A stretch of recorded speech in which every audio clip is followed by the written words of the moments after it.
Welcome everyone to Haven of Horror. As always, I am Subject.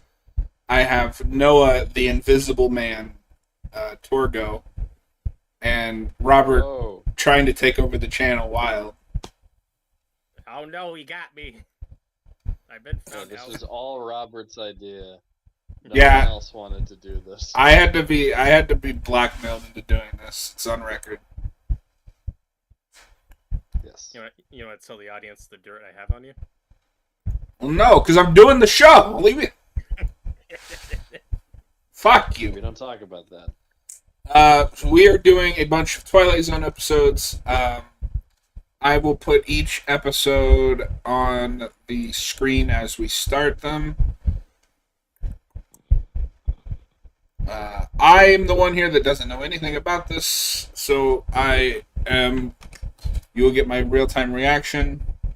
You said this is season 5, episode what? Episode 3.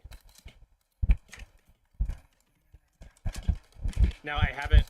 For the record, I'm watching these on my Blu-rays, and I haven't checked the Paramount Plus listing. So there is a possibility there might be a difference in how they're How listed on Paramount dare or you. Amazon than the. Whoa, hey, that's not what I wanted you to do. Damn it. It is the same on Amazon, but I'm not sure about Paramount Plus. What? I need to get the Blu-ray set of this. What is happening? You're in the Twilight Zone, John. Apparently. Fucking with your mind. Help. Whoa. Alright, we'll put that at the top.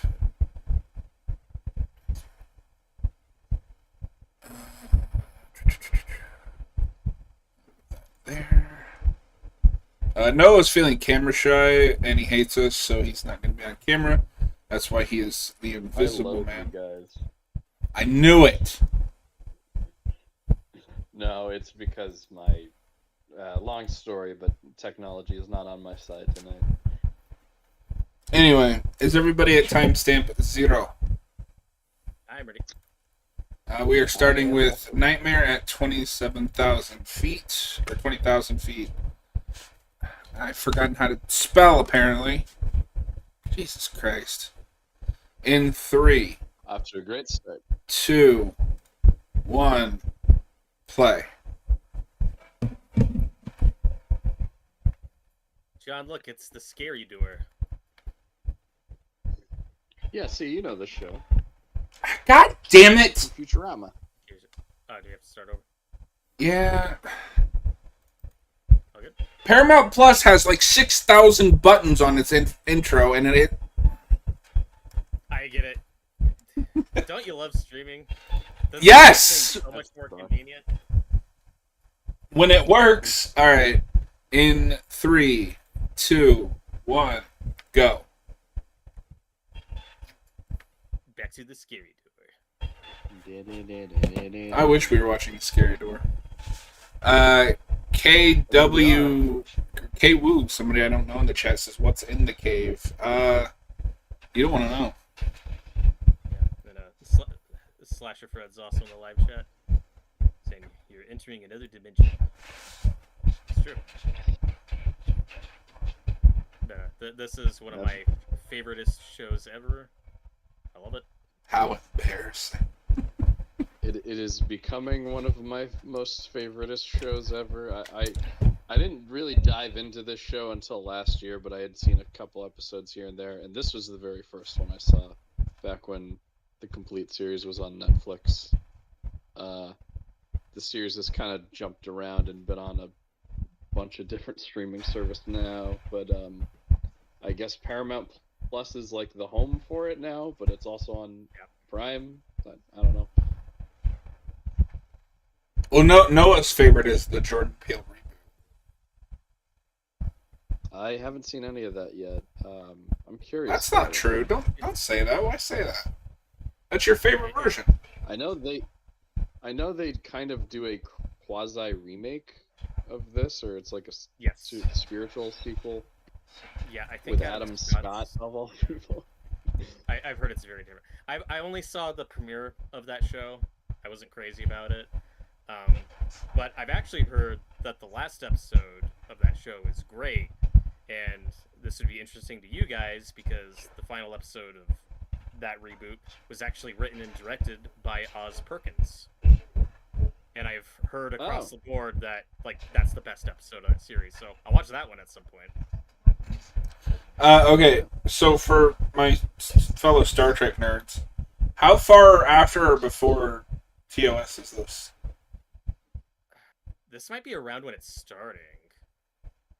Because we are watching a season 5 episode, so we're near the end of this run. Then Star Trek, I think, starts around this.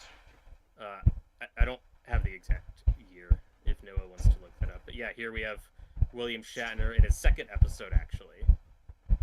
I think he did 2. Yes. But here he is playing a man afraid of flying, which is I can relate. very yep.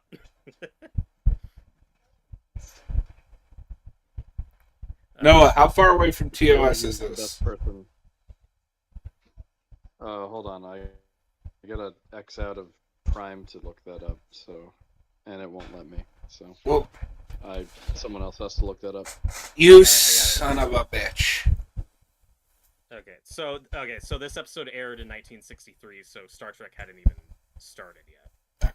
Oh, okay. I didn't even know it was that far back. I assumed it was around the same time, like you guys. Noah, you're a fake Star Trek fan. You don't even know when it started. I know Star Trek is 66. I just, yeah. For some reason, I always think Twilight Zone was around the same time. Yeah, Twilight Zone starts in 1959. And Slasher Fred in the live chat mentioned that there's actually a remake of this episode as one of the segments in the 80s movie. And John Lithgow plays the William Shatner character. And I think George Miller directs that segment. Yes. It's the best one. It's great. Yeah. The first half of that movie kind of sucks, but the last two shorts are great. I haven't seen it in a while because John, the 80s Twilight Zone movie, they just made it an anthology, and it's a mix of like original shorts and remakes of old episodes. This being one of them. And, that movie's kind of a mixed bag. I might be the only person on the planet that does know Rod Sterling, despite not having seen this, because of the Night Gallery. I've seen that. Which is funny because I've never seen any Night Gallery. I saw that completely coincidentally. My dad just had those on VHS tape. Real quick, this Robert's doing the chat tonight, but I'm going to read this. Why is no one on screen? Because we hate him, so he's no longer allowed to show his face on screen. Yep. Oh, Exactly. Richard Donner? Yep. I thought I was going to mention that earlier when we were talking about directors. Richard Donner directed this. I wasn't expecting that. Yeah, this is like 15 years before Superman. Man, he really He also downgraded. directed quite a few. Well, he directed quite a few Tales from the Crypt episodes as well, John. Oh, so he downgraded to Superman and then upgraded to Tales from the Crypt. I got it. Yeah, sure. Yeah. And he made the Lethal Weapon movies. He had a wide variety, an eclectic You career. downgraded again. Yeah. No, I think the worst movie I've seen from him is probably The Omen, and even that it's good. Yeah, I like the movie. It's fine. That's all right. But this is the reason why we're starting with this one. This is probably the most iconic episode of the series. I wouldn't call it the best. I don't even know if it's in my top 5, but it is the most iconic, I think. It is kind of strange that Shatner, I think at this point, is best known for TV. He just has that leading movie star look. Mm-hmm.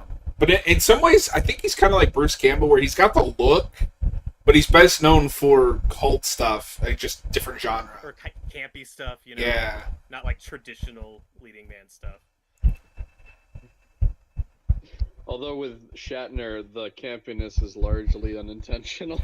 I think he's Unlike wonderful. with Campbell. So That's he's amazing creepy. in this episode, though. I think so. What's that guy doing on the wing? Is he stupid? Yes. There's a man on the wing of the plane. So, Robert, just out of curiosity, because we bring this show back a couple of times at this point. Yeah. Is this a staple? Like every iteration does this?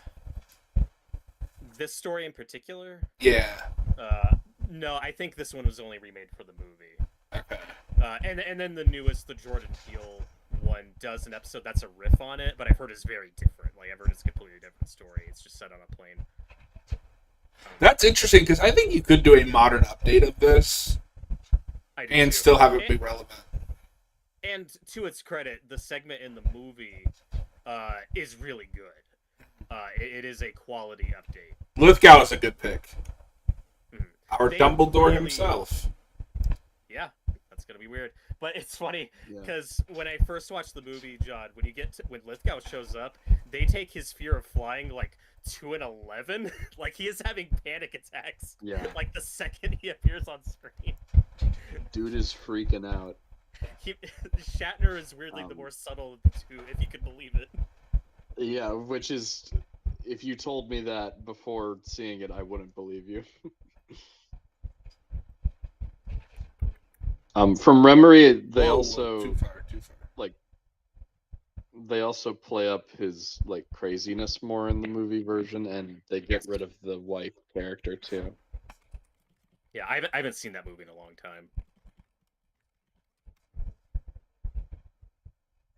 That Yeah, I'm I not only watched surprised it though. recently. If you're gonna get Lithgow, you want him to do the over the top.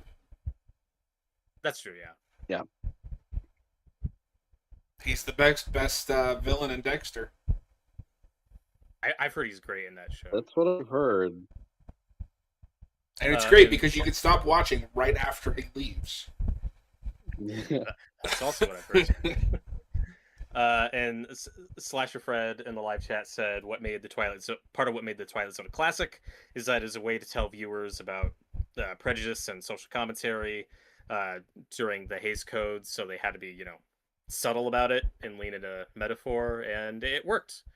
We'll definitely discuss that more with other episodes. Oh my god, There are some current projects where I wish we still There he did is. that. and So John, what do you think of the Gremlin? It's peak. Isn't it? that's one of the most famous like TV jump scares ever, where he just opens the curtain and his face is just right there. It's probably horrifying at the time. Oh yeah. Kyle, didn't Twilight Zone start as a radio show back in the day, and the TV got big and it became a TV show? I don't believe so. They I may think have, the radio show came after. yeah, And it also wouldn't Because- surprise me if Rod Serling did some radio work before this. probably. He did a lot of different TV projects, and then he made, I forget, I think it's called The Time Element, but he did kind of like not a backdoor, but like a proof of concept, like hour-long special that's on the Blu-ray set. I still need to watch it, but then like that evolved into the actual Twilight Zone series. I will say this restoration is beautiful. I assume that this is the- the Yes. same Yes. master as the Blu-ray. Oh yeah, and this show shot on film. It was preserved well, and Yeah. it looks gorgeous. This is before we were filming TV on videotape, which is why for a while TV kind of looks like garbage and can never be properly restored. Yeah, it was kind of mind blowing going through a lot of these episodes and just seeing like how cinematic it looks. Yes. I say that as a shitty gremlin costume is on screen. Like obviously, it has some drawbacks, but cinematography, like, Yeah. it's great. Also, I know the guy playing the gremlin. I know this was a nightmare to film because he has like all that heavy fur on, and they're just pouring gallons and gallons of rain on him. So Yeah, not an easy shoot for that poor guy. Wee. yeah. We.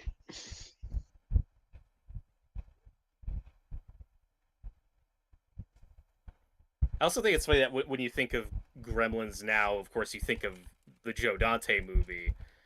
That's just what everyone thinks. But before like the urban myth or whatever of gremlins was like the so-called creatures that would tear apart planes or tinker with planes.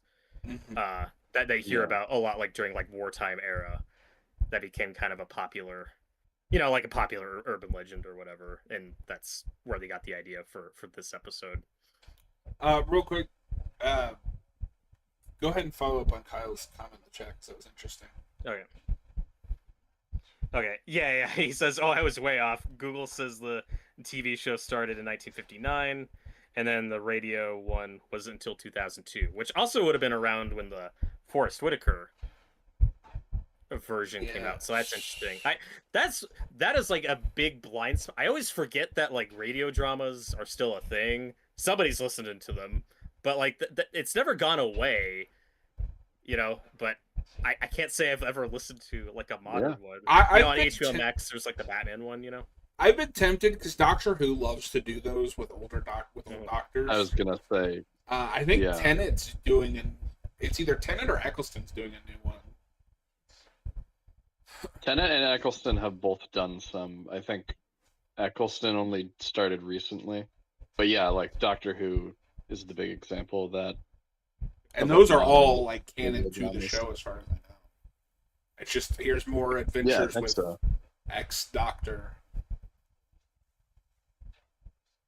I know they years ago announced they were doing one for Batman with Kevin Conroy and John Glover, who voiced the Riddler in the animated series, doing a radio drama written by Alan Burnett, and I guess that just never materialized when Conroy passed, because it's just I just haven't heard anything on it in years, so they may have not even recorded anything.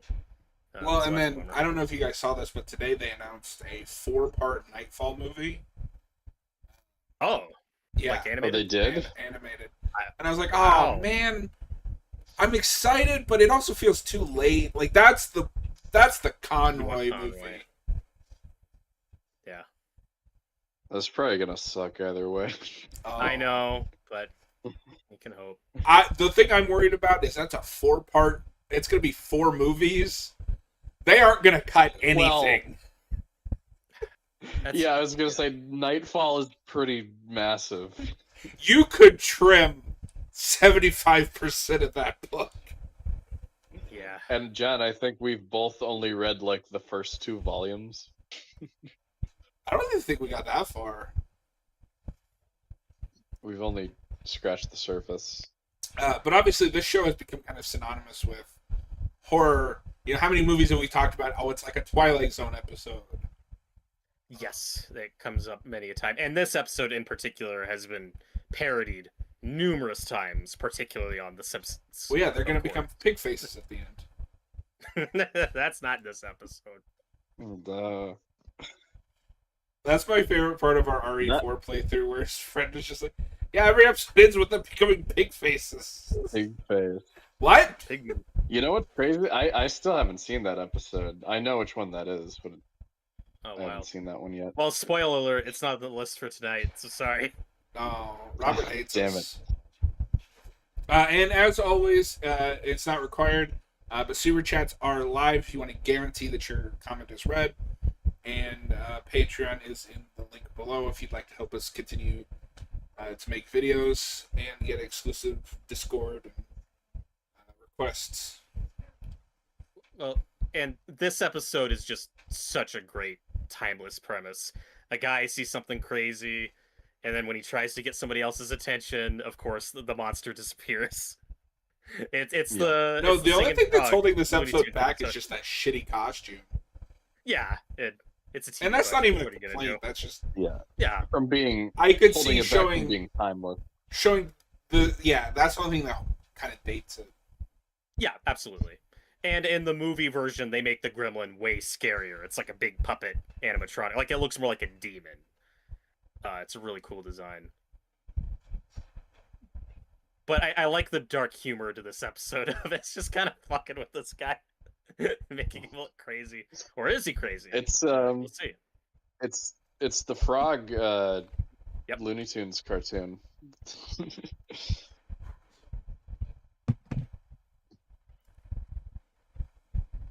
Yeah, and he's so good. Yeah. Shatner.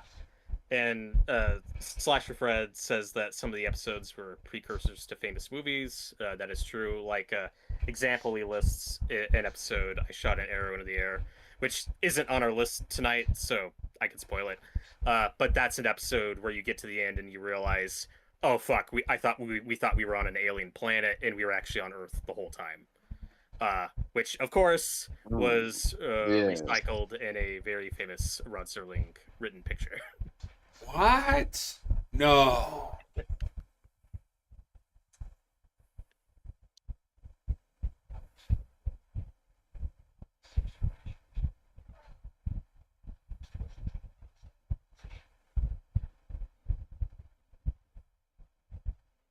Now remind me on the history of this. Is this black and white because it's cheaper or because that was what was in at the time?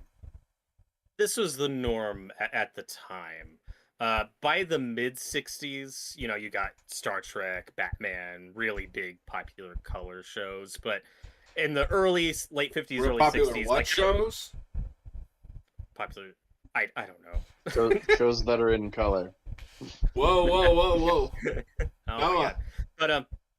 But like what I'm saying is there were colorized shows in the late 50s, early 60s, but like they were rare and more expensive. So it still wasn't the norm yet. I just can never remember what the timeline is on that. Yeah, and it's so different compared to movies. I predict, I would assume that if Twilight Zone had gone another season or two, it probably would have shifted to color. Because a lot of the shows in this era did, like Gilligan's Island. The first season of Gilligan's Island is black and white, and then the rest of that show is in color. That happened a lot in this era, where they would shift. It's probably good that this is in black and white. It helps hide some of the I think so too. dated elements. Mm-hmm. Also, just gives the show a lot of atmosphere. Like, yes, I'm curious to check out the later iterations, which I know are mostly in color, but yeah, I don't know.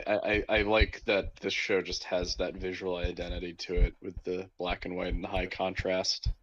Well, it's funny, we've kind of come full circle where now it's more expensive to make a black and white movie. that's true.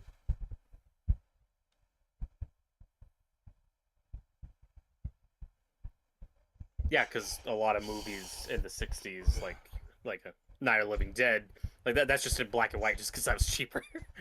Yeah.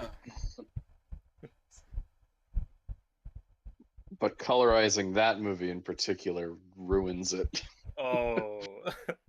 Well, we haven't watched it. Maybe you're wrong. Night of the Living Dead in color commentary win. I mean, I don't know. I don't want to be dismissive, but no, we'll make you watch it. Hey, don't do that to the plane. That guy's been working on the same panel for like 30 minutes. Yeah, no one said he was a smart gremlin. Well, John, here's something else that dates the episode a bit. Someone having a gun on the plane. Yeah. Yes. I think that's in the Lithgow version too, and it's like, it's not gonna work in 2025.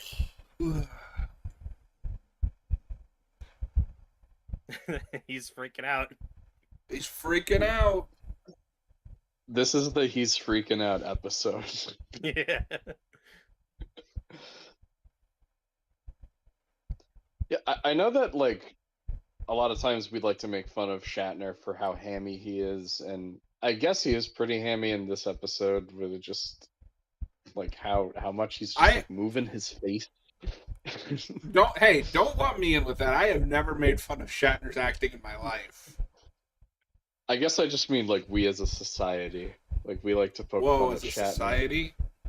We live in society. What we can all agree on is he is also a terrific singer. No. Oh, 1,000%. 1,000%. Oh god. But like he's giving a good performance still, and I think there's like choices in the way that he's moving his face. It's like not all just like doing it to be crazy. Like he is making deliberate choices as an actor. He's not playing this like he does Kirk. No, yeah. No, yeah. He's not doing that like He's much more exaggerated unstable, talk. yeah. And A movie This you is guys... this is a distinctly different character from Kirk. Yeah. which is You guys- unfortunate because I really need to hear this guy go, there's a gremlin on the plane. Oh, fuck. Don't do that. Can't This is do one that. of my irrational fears of flying. I'm always worried, like, oh no, is this gonna be one where there's a crazy person who tries to open the Shoot a emergency gremlin? door mid-flight? Oh god. Oh my god! Whee! Huh? It's probably fun.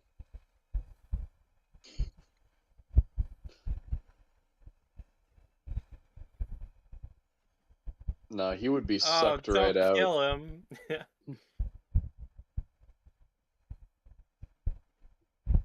0 out of he 10. was- This episode sucks.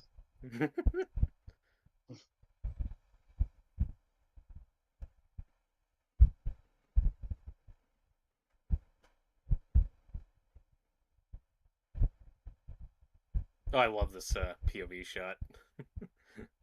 That's so cool. He freaked out. He freaked Yeah, out. It was a good flight. So at the end of the day, the message of this episode is that violence solves everything. Yeah.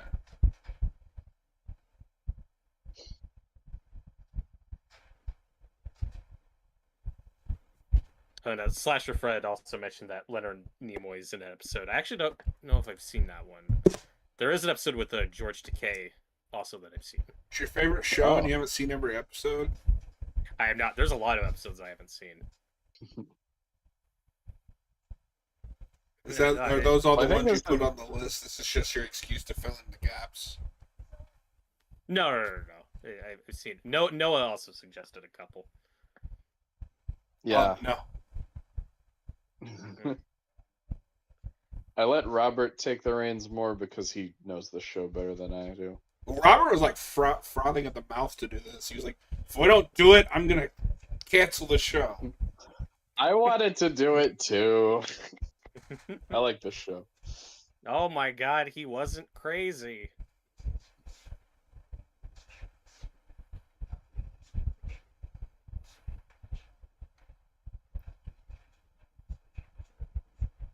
Crispus. Help! I've fallen into the Twilight Zone. Oh, Freaking out. That was your first episode of the Twilight Zone, John. You did it. What'd you Yeah, think? it was good. You did it. Nice. He did it. He saved the plane. Yeah. He'll probably live the rest of his life in a straitjacket. Oh. It's okay. Probably live the rest of his life in a wheelchair the way he was like blown out of that airplane.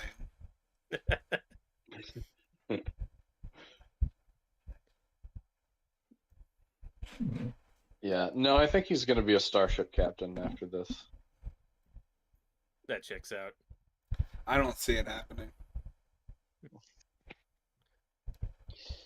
All right. Also, No. last thing I wanted to mention on that episode and later ones is that was actually written by Richard Matheson, who wrote a lot of episodes of the show and adapted a lot of his own stories, and is probably most known for writing the book I Am Legend. Oh. Yeah. Yeah, No. that's right. No. Forgot about that he, detail. he wrote the Will Smith meme. Yeah. That book is actually pretty good. I need to read Yeah, it. he's often cited as Will Smith meme author Richard Matheson. Yeah. Kyle said that, did you know that Gremlins on a Plane was actually inspired by snakes on a plane? I did not, but that Oh sounds my about God. right. Yeah. All right, let's spin the wheel. Let's do it. I'm excited. Yeah. What are we gonna get?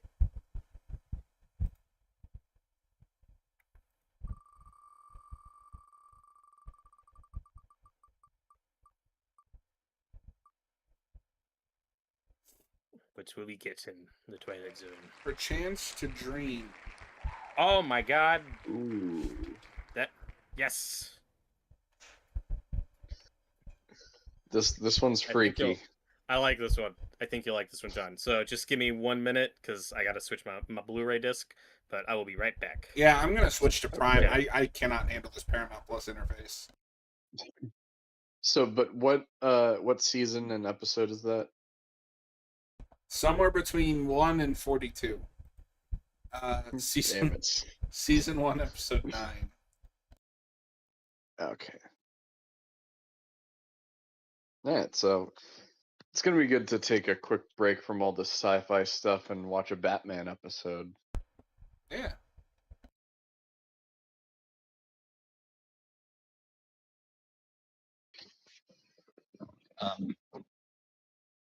Now, a majority of these episodes were picked by Robert, and a few of them I hadn't seen before. I tried to watch all the ones I hadn't seen before we went live today, but I didn't really get the time, so Sounds like an hopefully excuse to me. get to... Some of these might be a blind watch for me. How dare you? Who would But this is not- possibly this will come be to the a second time. show, a stream, and not watch any of the episodes? I know. What guy's unprepared for the Twilight Zone? Oh wait, is there going to be ads in this? Oh, well, for me, there was just one ad at the beginning, but I don't know what tier of Prime you have. I just have the ad for or regular. Yeah, there's one at the end. I'm going back to Paramount Plus. Okay.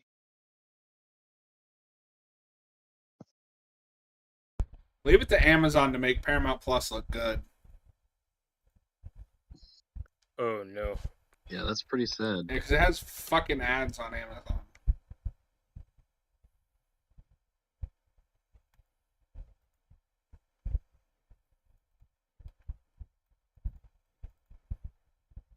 It doesn't on my Amazon. Give me your login information then.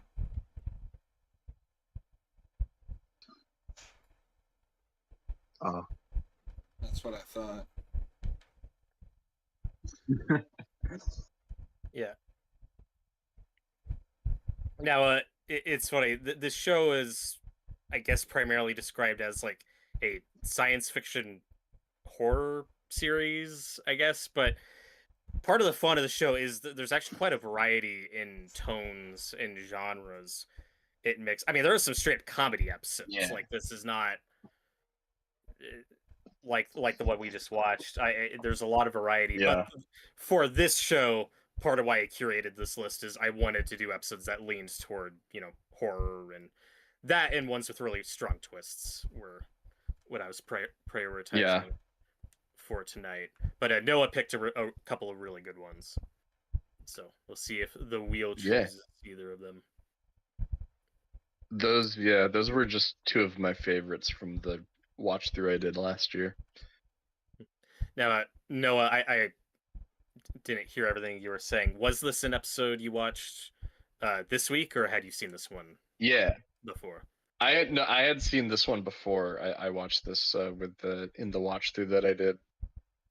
Actually, I think because you recommended it. I think we were talking about it before. Oh wow! Yeah, I don't remember that. Yeah. But yeah, no, this episode's genuinely kind of disturbing.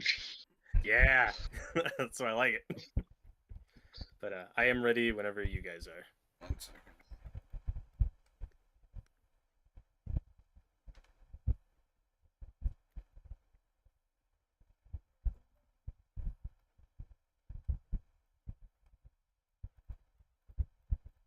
Yeah, and we're gonna be in season 1, which I always forget doesn't have the theme yet. Yeah. It's because whenever I go back to the show, I always watch episodes out of order, so I can never remember like which intro goes to which season. I kind of like the season 1 intro. Like it's got an like ominous, like eerie quality to it. Obviously, the theme that we get later is iconic, but season 1 intro is pretty good too.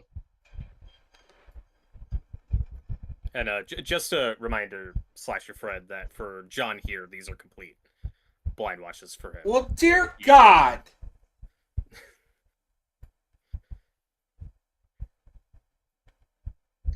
Did he spoil? Not completely.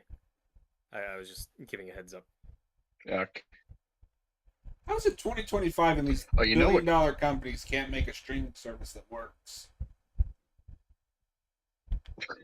This is John's positive endorsement for Paramount Plus tonight, everybody.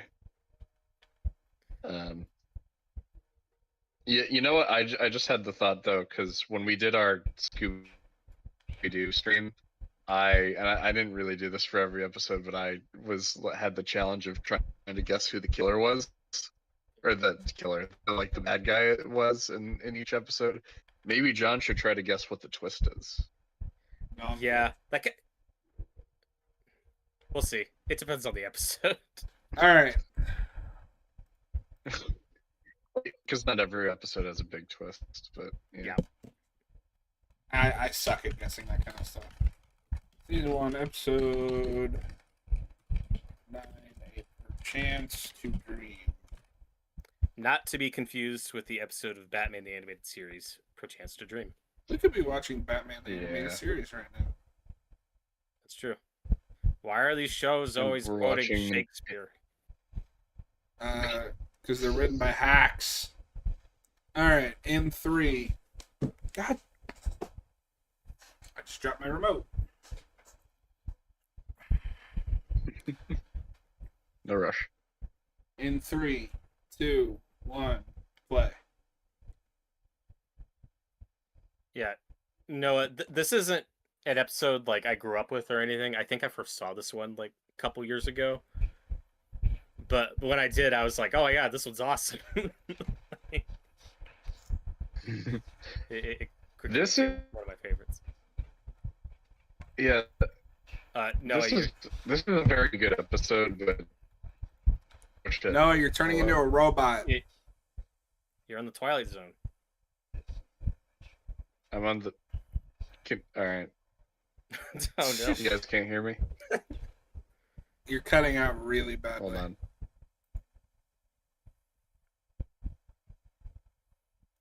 Well, that's great.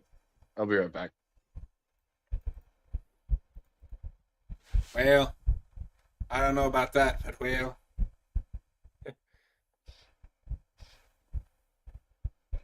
What's this guy doing on a studio backlot?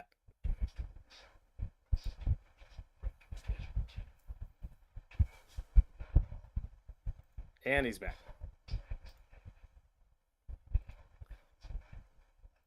And this episode was written by Charles Beaumont, who wrote many Twilight Zone episodes. A lot of good ones. How do I sound? Better. You sound fine right now. Okay. Would one of you mind giving me a timestamp? I'll leave that to Roberto. I'm currently at 1 minute 47 seconds.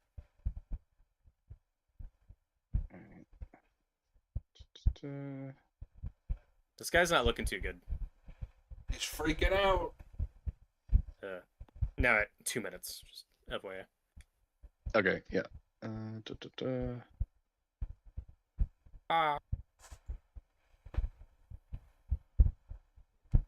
We've been expecting you, Mr. Hull. And Slasher Fred in the live chat mentioned that some actors who worked on the show also worked with Alfred Hitchcock. That is true. Like Vera Miles in the episode Mirror Image, which is actually on the list, I believe. I don't know if we'll hit that tonight, but we'll see. And that is one I have not seen. Oh, cool. But I know kind of what happens. Oh. No, why is this guy going to see a shrink?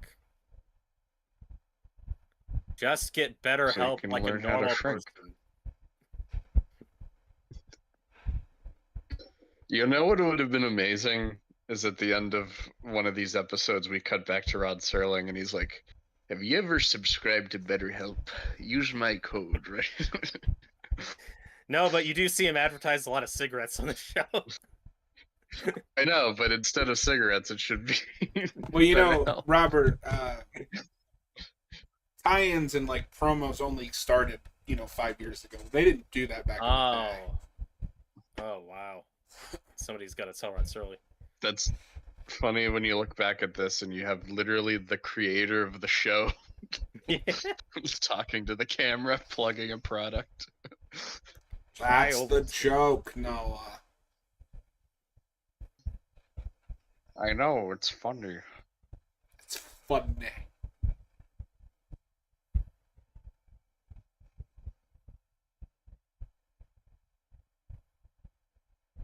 That's a good psychiatrist. Here, have a cigarette. It'll calm you down.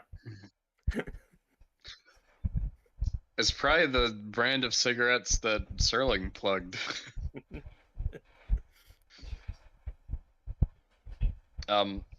Yeah, so I think that this is a very good episode, but I found it genuinely uncomfortable watching it. It's very good. I don't think it's like one that I'm gonna throw on randomly in the future, but I'd put it. I like how surreal it is. What I'm hearing is this is Noah's favorite episode, and he's gonna watch it daily. Yeah.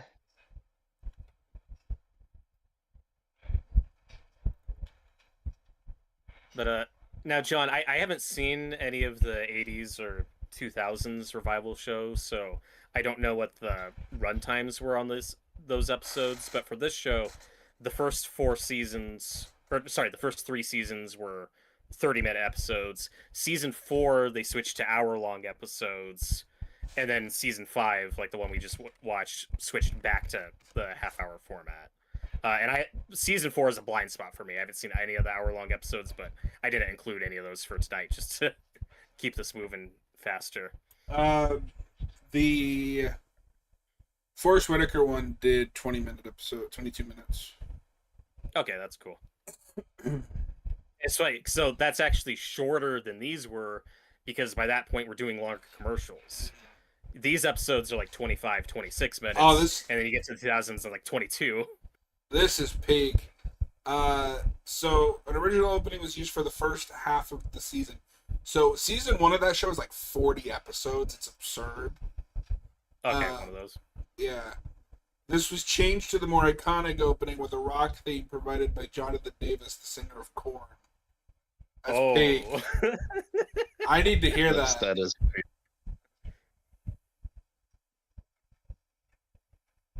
Sir, we can't have you jumping out of windows. I'd like to watch the early 2000s one again to see what it's like.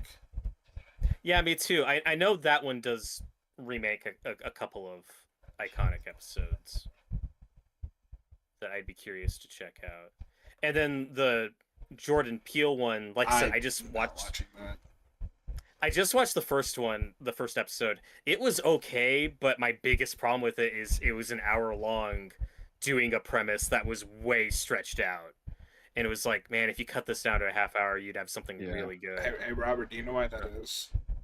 Because Jordan Peele's a hack. Oh, that's not true. No, that is true. But I do need to watch. Get canceled when we cover his movies. You could always just not cover his movies. I mean, I don't want to, but we have to. We'll have to. It's a smart decision. But I am at least interested in the episode written and directed by Oz Perkins, because that one's probably pretty cool. Well, you're really excited for the ones written. One of the X-Men guys is involved with that show. Kimberg? Yeah. Oh. Thank you. Okay. I want to watch this episode of the 2000s one. It's got Wayne Knight in it. I love Wayne Knight. Oh, hell yeah.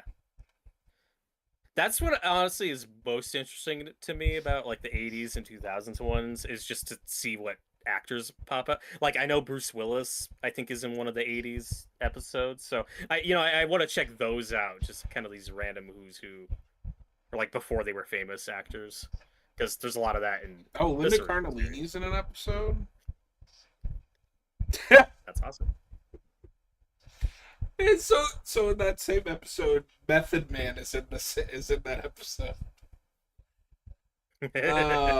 Remember him? We try not to. Oh. He's a character in The Wire. That's how I know Method Man. I think it's him that's also in Seed of Chucky. Oh yes. No, he was popular there for a minute. We're about to get dreamy. This guy's kind of a downer. Imagine a therapist saying that. Bro, you're being a downer right now. You're like No kind of negative throwing off my. vibes. You're throwing off my vibe, bro. I didn't come here to be traumatized. Oh, I didn't realize that Force Whitaker one only lasted that one season. That's probably why it's so long. I think all the revivals are pretty short-lived. I mean, the There's an 80s 80s one one, went for too. 3 seasons. That's not that far off from this. Yeah, Oh, I thought it was 1 or 2 seasons. Yeah. Yeah, yeah. you It, know. it was a moderate success. I don't know.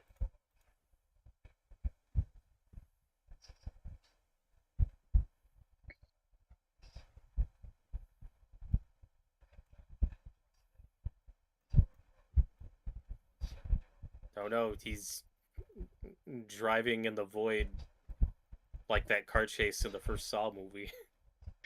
He's about to run into Michael Myers at the end of Halloween Kills. Evil dies tonight.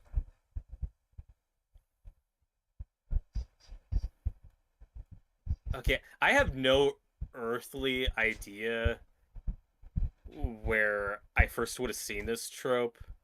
They don't actually do it. I think that they just talk. They're just talking about it. But the idea of like you're driving somewhere and then you see somebody in in the mirror, like in the back seat, who's not supposed to be there. I feel like that's a rational fear a lot of people have. Okay, so real quick, sorry. Last thing I want to bring up about the Twilight Zone, the '80s one. You mentioned a Bruce Willis episode. Not only is that the series premiere, do you know who directed it? I do not. Wes Craven. Uwe Boll. Oh my god. I need to check that out. Damn. And this show seems interesting because it's they have 2 or 3 stories to an episode. Okay, that's an interesting structure. Yeah. So I wonder if they had like an hour-long format, and then just the segment length could vary. So it looks like for season 1, it was hour-long episodes. Season 2 does a mix of 22 and an hour, 30 and an hour long, and then season 3 is just half an hour.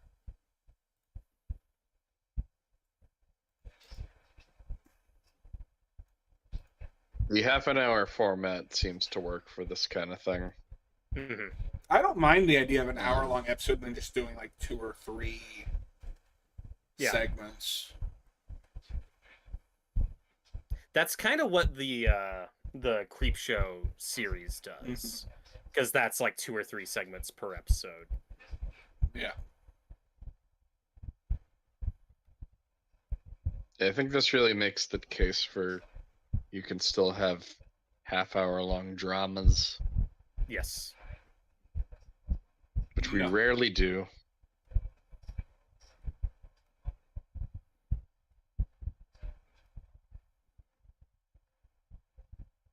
This is when the episode gets a bit more surreal. Oh, Jordan R. Martin Whoa. for this episode, for this show. Yeah, I What think are I you heard even that. supposed to shoot He wrote there? the- It's a dream, Noah. It's not supposed to make sense. This dream sucks. This is like the perfect place for time to be watching this because I've been going through the Nightmare movies. No, I'm really glad we landed on this episode. This one was high on my list. This would be better if Robert Englund was in it. I'm just saying. How do you know that he's not that girl there? I was gonna say that. The lights Well- come on and it's Robert Englund in drag. Oh, he's I'm reprising the his cat role lady, from. bitch. He's reprising his role from the 4th movie. Yep. Which I did enjoy that more in the last viewing. Like, I think the writing is still bad, but it's got some fun set pieces. It does. That movie, it just starts on a bad foot with me, Yeah. with how it wipes out the Dream Warriors. Like, that sucks. They That's can got kill good moments. not Kristen. That's fine. Right. that one's whatever. That's not a cat lady. That's just a lady. No, but she's the cat lady. It's Catwoman. This is a that's not- Batman episode.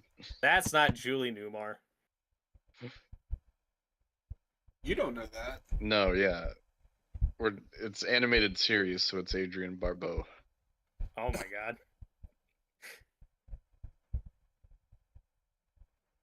That is cool that Wes Craven apparently did multiple episodes of that 80s Twilight Zone. I didn't know he was a TV director at all. Didn't he? And I've never seen any of this. That Masters of Horror anthology from the 2000s. I think Ooh, he might have done. I've only seen one I haven't seen any episode, of and it's a John Carpenter episode, and it's like about a pro-life abortion clinic. Oh, that one. Okay.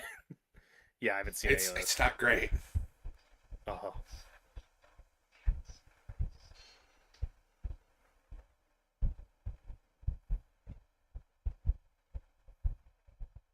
She's out of your league, bro. Get out.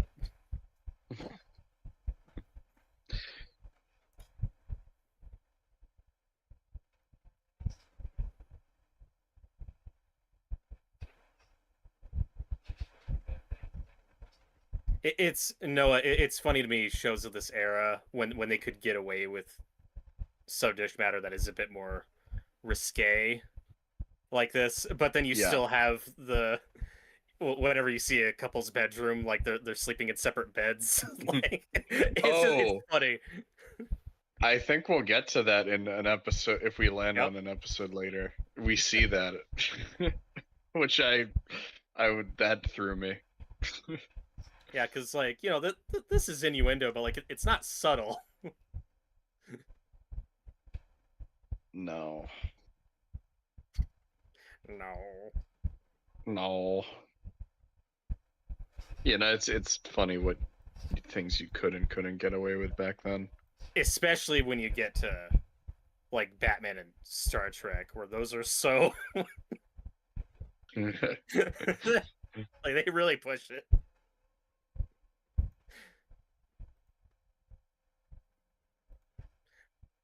Roddenberry was not subtle about what his ideal utopia would look like. Okay, Noah, I have Yeah. a question for you. Okay. For sci-fi, TV showrunner, whatever, Gene Roddenberry or Rod Serling? Who do you prefer?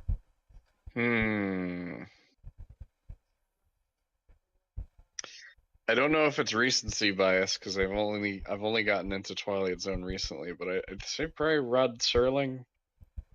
I think at the end of the day, he he was doesn't- probably a better writer. He also, I mean, yeah, he's the showrunner for this, but he obviously didn't write every episode. But yeah, this is also a very different structure from Star Trek, where it's an anthology, so it's a different story each time. Right, but I mean, they're both kind of tackling like the same theme through metaphor idea. Yeah. But if I think look at this their two show- careers, I don't know if this is a hot take. I think Planet of the Apes is better than anything Roddenberry has ever made. Well, and Serling never had, at least from what I've heard, I don't really know much about his later career. I know Night Gallery, but I haven't seen any of that show. he also didn't live to be very old. He never really had the Roddenberry thing where, Roddenberry's time on TNG was just like, oh, let's eliminate all the conflicts. Yeah, no, that's true. That's still the funniest thing, like, of all time. Let's make a TV show where nothing happens for an hour. Because it's a utopia, John. Yeah. Yeah, and Rod Serling died when he was only 50 years old in 1975. Yeah. Was it because he entered the Twilight? This show also help. Oh, The show also, I feel like, hits on larger. I was gonna say larger ideas than Star Trek, but actually, there's some great episodes of Star Trek as well. I don't know. It's an interesting I've comparison. stumped Noah. I also, because I don't know Star Trek the original series super well. I don't know how many episodes were actually hands-on written by Roddenberry, or how big that like group of writers. Yeah. But then also, when I think of a lot of my favorite Star Trek episodes, they're mostly from TNG and DS9. I mean, I like the original series a lot still, but Get away from me, you broad.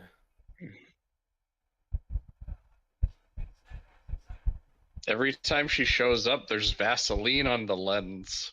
I know. Why doesn't Vaseline show up on the lens whenever Freddy Krueger shows up? Missed opportunity. I know. Wes Craven. Maybe he's a beautiful woman, just like she is. We haven't brought this up yet, but most recently we saw a parody of this in the Alan Wake games called Night Springs. Yeah, the That's Night true. Springs. Oh, I wish they'd really like made So- an episode of that as like a promotional for the game. Do you know if they've released that footage just by itself I on don't like know. YouTube or whatever? I can check. Help! I'm on Um, stock footage of a roller coaster. Help. I don't mean to downplay this guy's fear of roller coasters, but the B-roll that they cut to of that drop was really like not that steep. Like, Hey, as somebody who hates roller coasters, it doesn't have to be very deep for you to go, oh God, get me off this thing. Get me out of here. Have you guys ever had like a roller coaster nightmare? Because I know I've had a couple. no. Yeah. The I one don't- dream that I can remember the most is the one where you're falling. Oh, that's like a recurring nightmare Yeah. for me growing up. It sucks. Oh. My recurring dream is like I'm back at school and I have Yep. a paper due. Like I have those So kind what of we're hearing anxiety is dreams. Noah's a fucking nerd. Yeah. Because I always have had the chance to like fall randomly. Oh, Noah always be falling. He's free falling. I'm not a Play that huge song during this roller coaster person. I hate roller coasters. I can go on some. I don't like the ones that go upside down. Have you ever been to Kings Island? Maybe. I'm not sure. They have a coaster there called the Racer, and the idea is two different carts race against each other on the roller coaster track. One of them goes backwards. I've been on that one, and I thank fate or whoever every time that I think about it that I didn't end up on the one that was doing it backwards, because I could barely handle the regular one, let alone going backwards. Oh fuck! That would be It's- awful. It's the lady at his nightmare. Well, Catwoman She's is the real. secretary. Oh god. he's freaking out. Yep, this is another he's freaking out episode. I think Rod Serling just legitimately believed that people freak out on a regular basis. Yep. Oh no! Don't do it. Oh no. You're not supposed to jump out the window. Well, Oh, Miss Thomas. Noah, do you recognize the main character of this episode? Vaguely. He achieved recognition for his portrayal of Emilio Barzini, the mob boss rival Oh, to yeah. Vito in The Godfather. Ah. That really I bad need to movie. rewatch The Godfather. It's been forever. John, you just have bad taste. Oh. I wish I had bad taste on Blu-ray. That movie looks peak. It's alright. Well, at least he died peacefully. That's another thing you don't see a lot in Star Trek is people going mad. Which is I don't know. I've watched an show. average When they episode really of Star should. Trek, and William Shatner goes mad like on a weekly basis. We all go a little mad sometimes. Yeah. No, I love the reveal at the end of this episode where he's like, "Oh yeah, the guy just walked in, laid down, and just fell asleep, and then fucking died." Yeah. Like, and then that's it. Yeah. That is the it was all a dream reveal that actually works. Yes. Yeah, and it's definitely a precursor to Nightmare on Elm Street. He's worried if he falls asleep, he'll die, and then that's what happens. And I want to mention real quick, the woman Maybe in like- this episode retired from acting in 1974. However, she came out of retirement to appear in the 2017 episode of The Young and the Restless with her daughter. Oh. Oh.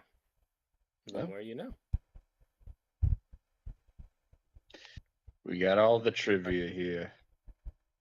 But Noah, part of what I like about that episode, so with Twilight Zone, you have a lot of morality tales or big twists, what have you, and then you get the episodes where it's like, yeah, I don't know, sometimes life sucks. Goodbye. Yeah, and that was one of those. that is one of those, like, Rod Serling's just like, you see that shit? That's fucking crazy. Anyway, I'm Rod Serling. Anyway, I'm Rod Serling. Yeah, I love The that. wheel has spoken. Oh, We no. are watching The Silence. Oh, Yay! Is this one of Noah's That was picks? one of my picks. It Oh, is. So it's going to be bad. It's going to be real bad. Aw. No. I also Okay. can't remember what season that is. Season 2, episode 25. 25. Okay, I'll be right back. No. Alright. Robert, just watch the damn thing on streaming. Probably Okay. has Prime, right? Nah, whatever. Noah, do you even Prime? Yeah, I do Prime.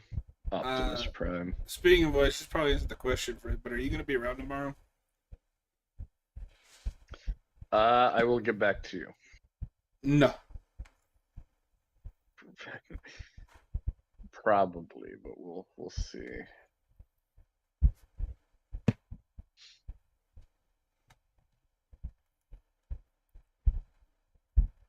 Is anyone freaking out in the live chat? I haven't looked at it.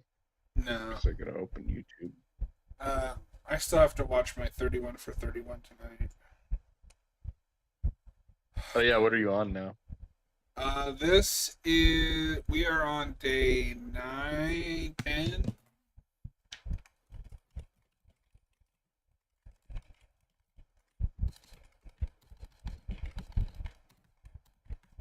I guess I can just bring up my list. I'm stupid. Because yesterday was David Lynch was the prompt. Oh yeah, you watched Lost Highway. Yeah, because I have it on 4K. 31 Days of Halloween. Today is Masters of Horror, so just like a John Carpenter, Wes Craven, any stuff like that film. So I might use this as an excuse to rewatch The Thing. You should do one of Wes Craven's non-horror movies. But I've seen all of Wes Masters of Craven's Horror. movies. Well, I don't know.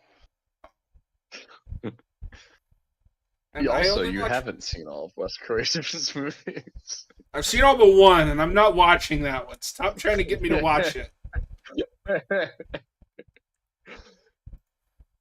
Okay. Don't tell me it didn't happen. I saw it happen. But Robert, I don't know if you had your headset on, but we were just talking. Today's prompt is Masters of Horror, so I'm probably gonna watch like The Thing or something. Oh, good choice. The I wish Thing it's or times like some this. I other wish I thing. had that in the Mouth of Madness 4K already, but alas. Well, it's like that popped up on Amazon the other day. That Arrow release of In the Mouth of Madness, and it was $35, and I was like, "What the fuck?" And then I looked at it. It was actually the Blu-ray. It wasn't the 4K, and the 4K was nowhere to be seen on Amazon. That 4K look, That's that right. Arrow art just looks so good. It looks really cool. Ooh, and then That's probably tomorrow's sold out, Ball right? Madness, so maybe I'll watch Dawn of the Dead.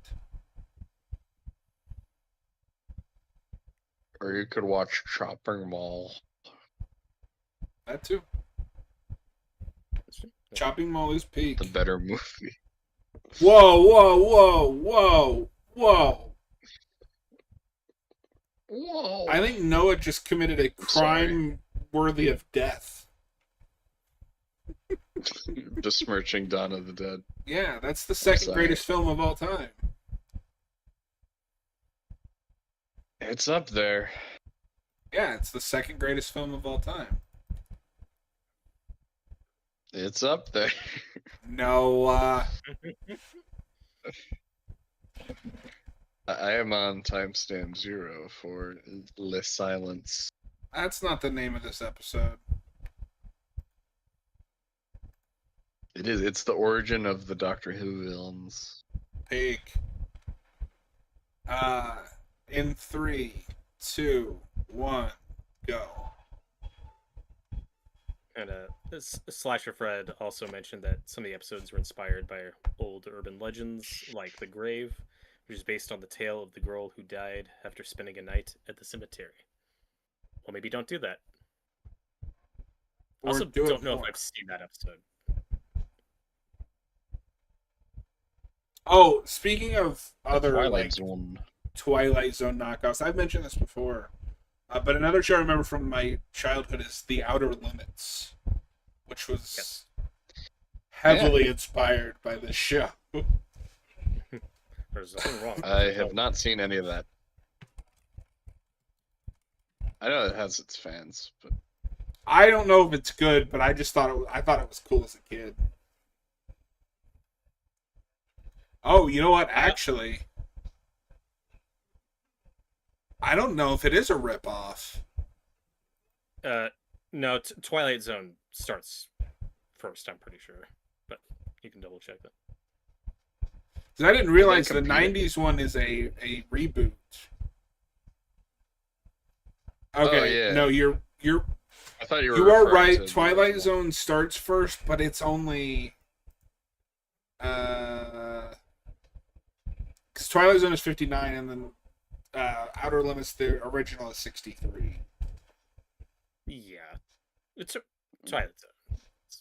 But Definitely. I think what helps with that is Outer Limits was more sci-fi based, where this is more horror, fantasy.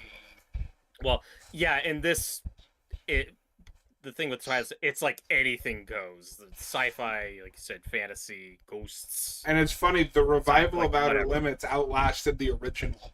The original went for 2 seasons. That's The remake that's from the funny. 90s went for 7. I'd love to watch the 90s one again. This guy won't shut up. Oh, I'm sorry. No, not you. Wow. Another show from this era I need to see more of is Alfred Hitchcock Presents, which is also an Yeah, anthology. I've seen one. I haven't seen any of It that. was great. I almost sent this to you, but I saw on, because you know how, like, they have sites that sell voodoo like codes. They had an Hitchcock bundle for like $15. I almost bought it, but I was like, I don't know about all that. Yeah. A few years ago, I watched through a bunch of Hitchcock movies. I really enjoyed most of them, but now enough time has passed where it's like, well, fuck, I don't remember them that well. I should probably watch those again. Yeah, I do have the birds on one of my challenges. Nice. Oh yeah, I'm probably gonna watch The Birds this month. Oh my god, it's Rod Serling. He appears. It is kind of a shame because, for my sensibilities, I think the best version of this kind of show is Tales from the Crypt. It is a shame that's so caught up in like rights. And... I know. Yeah, I'd like to it's just like to not watch streaming. it. I mean, it is on YouTube, but I mean, like that's the show I would have seen being brought back before Creep Show. Yeah. It's also constantly being taken off YouTube as well. Yeah. Thank God, though, that the last reboot that I know of didn't happen because it was M. Night Shyamalan's the Tales from the Crypt. You'd think you want to get Shyamalan for the Twilight Zone, right? Because he's No. famous for twists. The only thing M. Yeah. Night I mean, Shyamalan I don't should want be that doing either. is showing people to their seats. I think this episode has a pretty good premise. Yes. It's just one of those weird rich gentlemen's clubs. It's probably a weird sex cult. I don't know what's going on here. We don't see usually what that it side is. of it. Yeah. The episode ends and it's just a eyes wide shut party.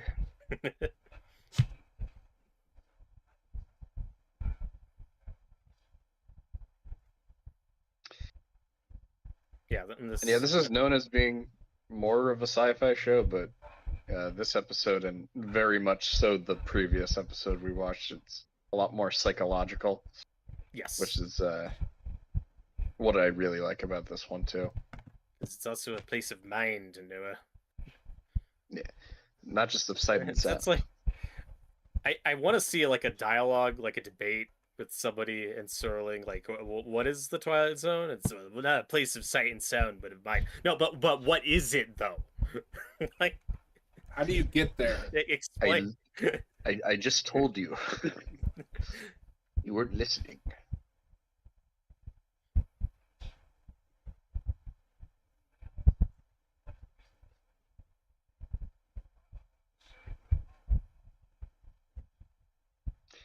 Yeah, wouldn't you like to bribe the most annoying person you know to just shut up for a year? The only problem with adapting this premise for 2025 is if you're allowed internet access, oh, I am winning that bet easy. Like, that is no problem. As long as I can watch movies and shit, I'm good. Yeah. But here's the gist of the bet.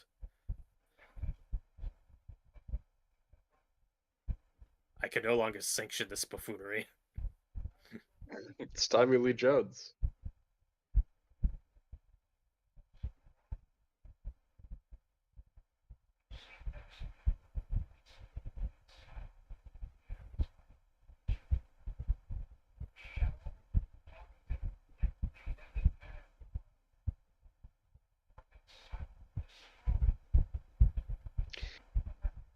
What's cool, and another thing I like about this is the first scene immediately shows you how annoying this guy is. So at first you're like, oh yeah, I'm on this guy's, the older guy's side, but he's kind of an asshole too. So. Yes. How is he supposed to function like day-to-day life if he can't talk? They take care of that. Well, you'll see. For a second Although it's- there, Noah, I thought this was gonna go a House on Haunted Hill way. Hmm. Oh yeah.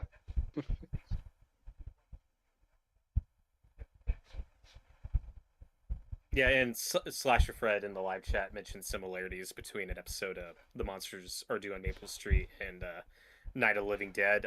I'd be surprised if the show wasn't influenced on Romero. Yeah, he just took it and did it better. Oh.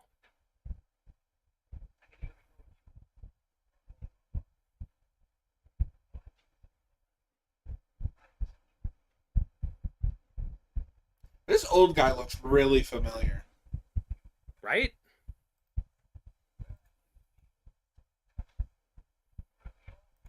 Well, he was in the Twilight Zone episode called The Silence, season 2. Never heard of Episode this. 25. Sounds bad. Oh.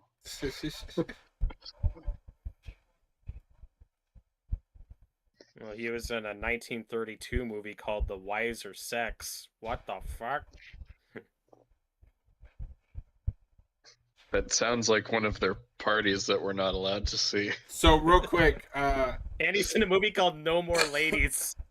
I want to point out that he's betting him $500,000. If that was this year or last year, that'd be $5 million. Yup. Yeah. Well, I don't know about that. To not but, talk for a year? I could do it. No, I think actually, I think I'm with Robert. I think I'd. Robert already yells at me for talking to him too much. It's true. But like I said, it depends on the parameters. Like, if I'm not allowed internet access or like access to movies, then I'm fucked. Yeah.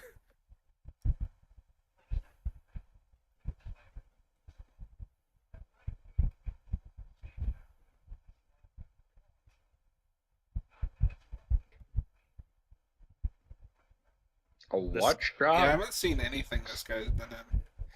Oh my He god. was, He was in Fast and Furious. I just about to read that. What?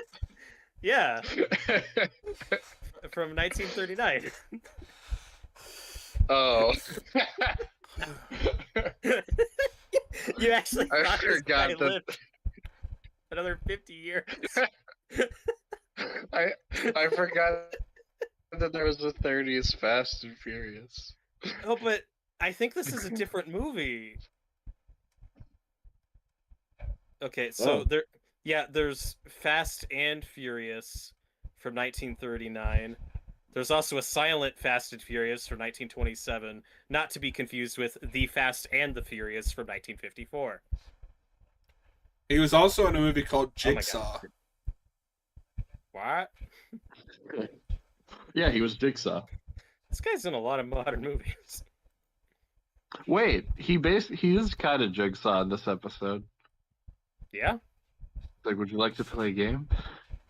Yeah, he's Oh, I trying might have to- seen him in the episode of Bonanza that he was in. Okay.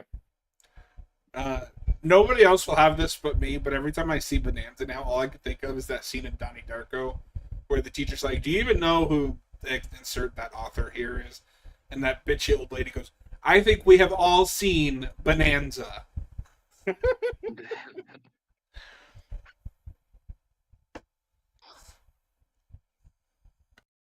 Although, fun fact, I believe Bonanza was the first color TV show. I think they made a really big deal about that. Because it was expensive.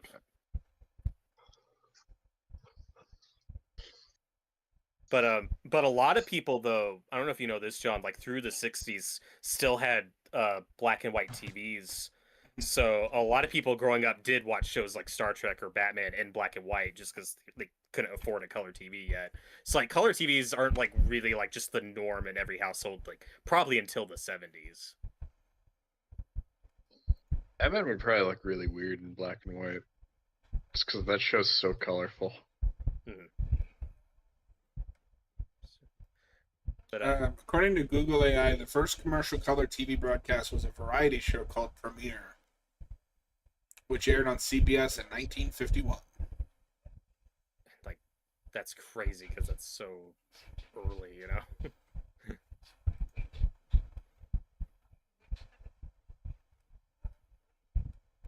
I don't know if I'd watch them, but I do have like kind of an interest in just like TV shows that have kind of been forgotten. Adam March showed up. This doesn't look like the Twilight Zone wallpaper, but at least you're watching a favorite episode of mine. I don't know what you're talking about. Hell This is yeah. called the Twilight Zone Watch Party. Yay! Adam March spreading lies. But How's it going, Adam March? No. It's been a minute. yeah. The set, I do kind of like how elaborate this set is. It also would be a potentially fucking Robert, nightmare. This you isn't know, somebody's not set. They just broke into a guy's house and started filming. And then it is funny though because they show he has like furniture and books and a bed and all that stuff, but I don't think they show a bathroom at all. Yes, Robert needs work. to be shown the bathroom. I do, but I assume though that is like a standards and practices thing. Like, no, you can't show a bathroom. I was gonna say, yeah, because remember it was a big deal in Psycho when they showed a toilet flushing. Yep. Which is the greatest thing of all time. Adam March says things are good. How are you guys? I'm good. Watching this mid show. Oh. Why do you shit on things we like?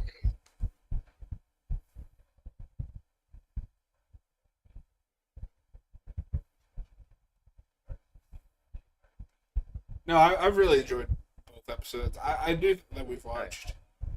I think I like the Shatner one more than the. That's fair. Yeah. I've already forgotten what the last one was about. Oh, the dreams. There's Yeah. the dreamy.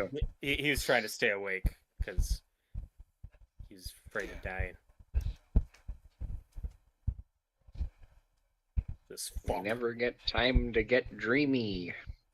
Adam March says like he has to leave because I insulted greatness. Oh. Nothing's above insulting.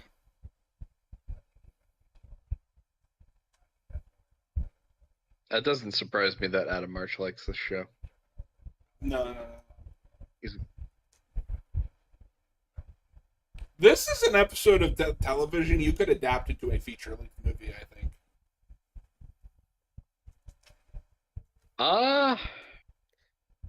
See, I don't know if the premise has enough legs for a feature length. I'm not sure what much else you could do. Do you guys remember that old movie, The Shining? Yeah. This is You've a lot like always The been there. Shining. Adam March, is it that obvious what I like? I mean, you are pretty consistent in liking a specific like flavor of horror. Yeah. I'm also gonna assume he likes the Pirates of the Caribbean movies because his profile picture is of Jack the Monkey, but I could be wrong. That could be a leap. Maybe he just likes monkeys. That's totally fair. Monkey. 3 months to go, bitch.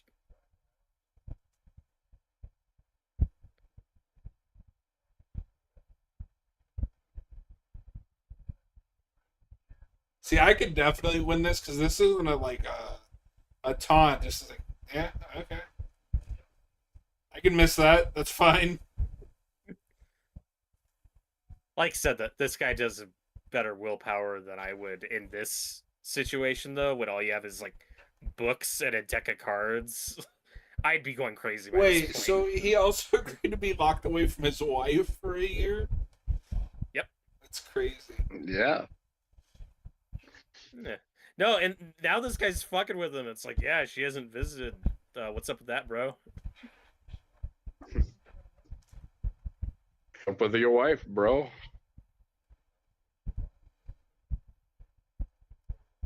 Adam March, I do like pirates, but I will now have to change my profile to another monkey. I'm not going to recognize you if you change your profile picture. It's been that the entire time I've known you. That's just what you look like. Whoa. I don't think you can go around telling people that they No, look like monkeys. The views Well, if we were to expressed meet by Adam Noah March in real life. No. do not reflect the views of Haven of Horror. No, that's not okay. No, I like this montage here. Yeah. We love a good montage. But no, the reason I say you could turn this into like maybe a 90-minute movie is just that you have the simplest premise of just watching a guy go crazy because he can't talk or have any kind of social interaction. That there is a movie there. Yeah. Yeah. Well, and that's what I said. If you Yeah, I set don't know this- I don't know if it's impossible to do it. It's just such a premise that lends itself to the shorter format. No, you got to think outside the box. Sorry, go on, Robert. Stop talking about my wife.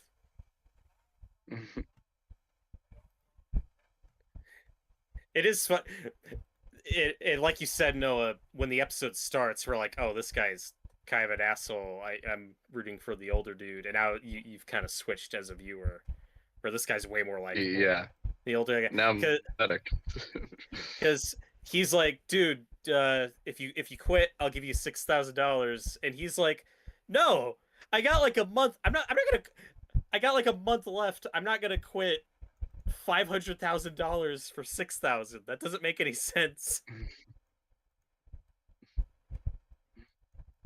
It's like, dude, I'm like done. Rose in too deep. I wouldn't have believed it.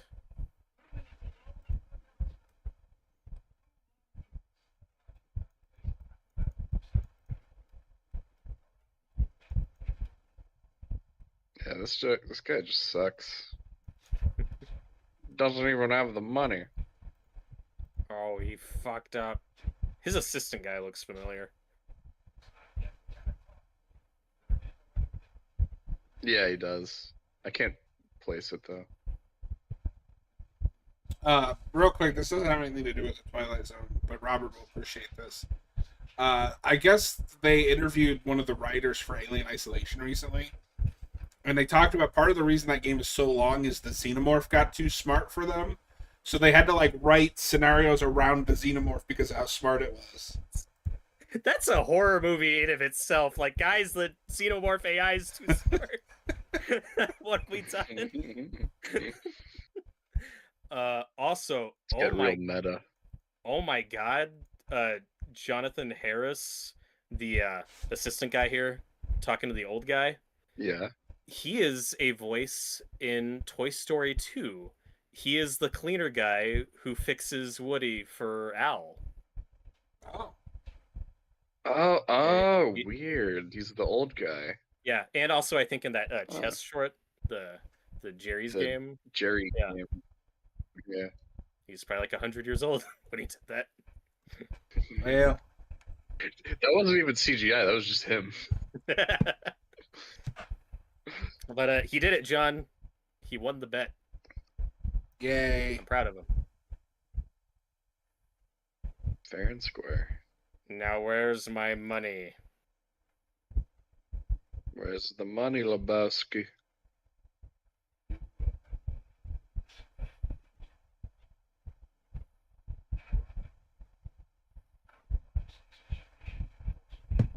It's like, well, about the money.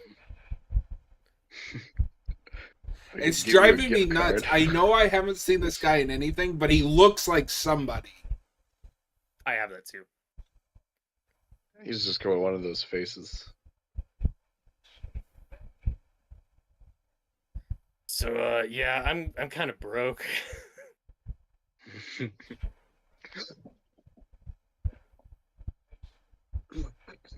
Oh, don't say that.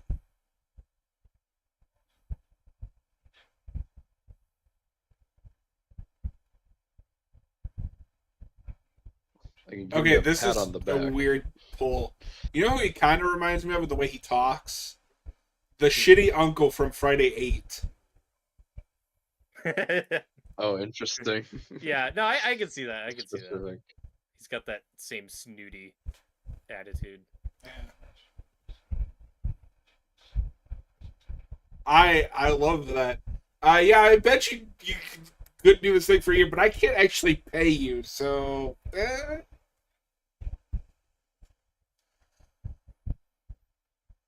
Oh shit.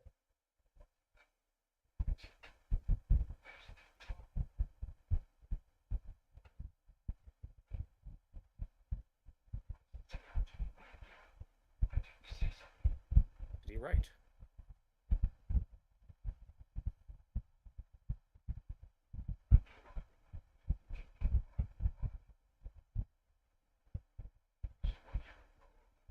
Oh my god.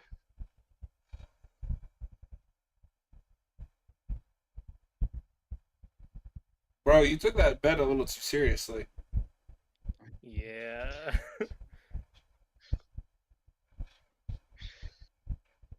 Robert, would you actually That's cave the and most do that? short-sighted solution I've ever seen. I mean, dude, use $500,000, dude. That's a lot of money. Yeah, but can they fix that? Probably not in 1960s. Nope. He just Seriously? gave up his ability to speak. Yeah. That was I paid. mean, I would too for a lot of. Dude, that's such a good twist. That's an all timer. Yeah. It's so good. Nobody wins. I love that episode. It's well, no. When you recommended it, I was like, oh, I don't know if I've seen that. And then like 5 minutes in, I was like, yep, I've seen this episode. Yeah, you're like, oh, I know this. Yeah, I know yeah. the twist. I don't think I knew it when I first watched it, so that was It's a a good surprise to twist. me. Yeah, I like the dark comedy of that episode Mhm. too. No, that And was like you, So that was really good. and like you were alluding to, an episode with like no supernatural Yeah. component whatsoever. Hmm. It's just a character piece. It's just two shitty people being Yeah. shitty.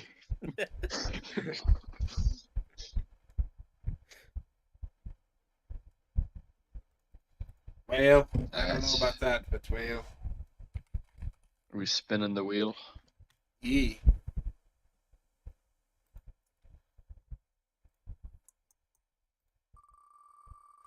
And it goes round and round. Where will it stop? Nobody knows. The monsters are due on Maple Street. Hell oh yeah! shit. No, that is an all-time classic. Is this the one that Slasher Fred mentioned being like a Romero inspiration? Yes, plot-wise, Yes. it's very different, but there are some similar themes. Hey, Yeah, this is not a zombie episode. No, Oh. yeah. Well, then it's No, trash. Can't watch it. I will be ready. Get it out of here. We don't deal with not zombies.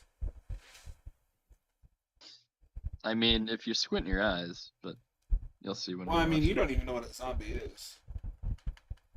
You've never seen one. You're right. I've never heard of this zombie gentleman. I feel Who like is he? this whole show would be so much easier if Robert would just watch it on streaming. Yeah, I don't I know. Does Robert not have Prime? don't know.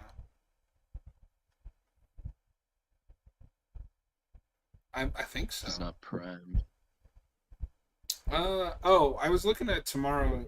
Yeah, tomorrow's Mall Madness, and Sunday is a Shudder original. Yay!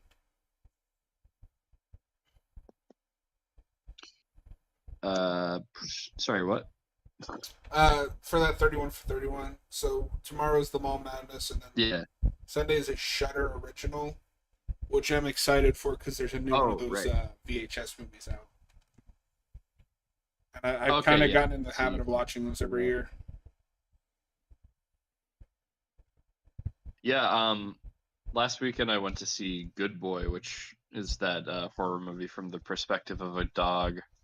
And that's a Shudder produced movie, which I didn't know until I saw the logo right Oh, before cool. the movie started.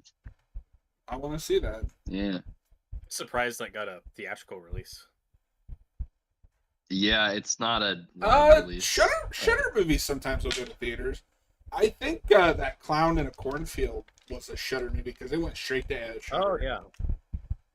As soon as it got done with its theatrical ending. Which I recommend to everyone because I watched it for a second time and I liked it a lot more. Oh, cool. Cool. Yeah, I'll be sure to watch it. Maybe I'll make Noah watch that tomorrow.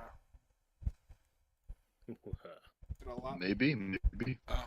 All right, I am. Noah's like, no, fuck you. Timestamp.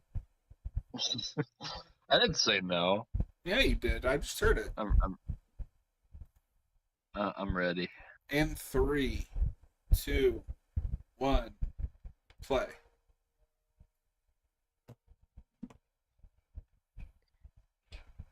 And then I wanted to ask, are we just going to do the full, 3 hours of this? Is that what you want to do? Yeah. Not that I expect to do every episode, but I figured we just do this tonight and then call it a day. I was like, fuck you. This is all we're doing for the rest of our lives. It's true. We gotta do every episode. No. Yeah, I'll be here for as long as we're on. But don't say that. Yeah, no, sorry, I take that back. 8 hours later. I gotta go to bed at 11, probably. We're going to watch the entire series tonight, Noah. Yippee. That is the most Austin thing you've ever said.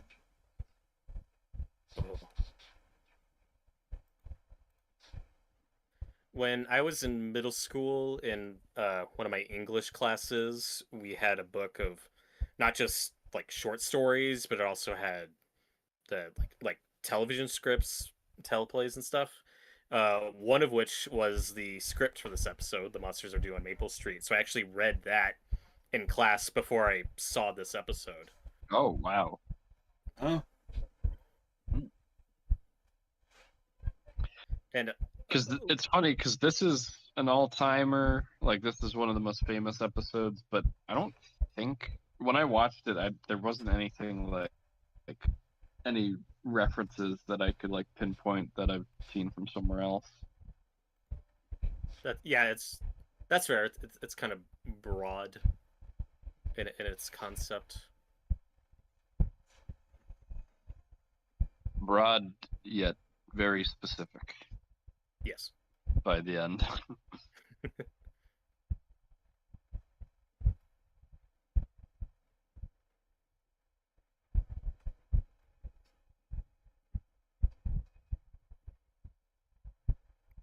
What a nice neighborhood.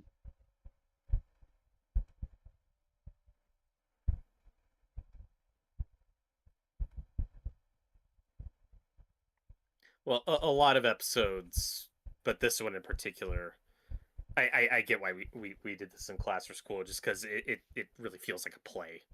It's just this dialogue. This does feel like a story that would be taught in an English class. Yeah. If this was a short story. This is something that would be studied in class. Because or even just translating this to a stage.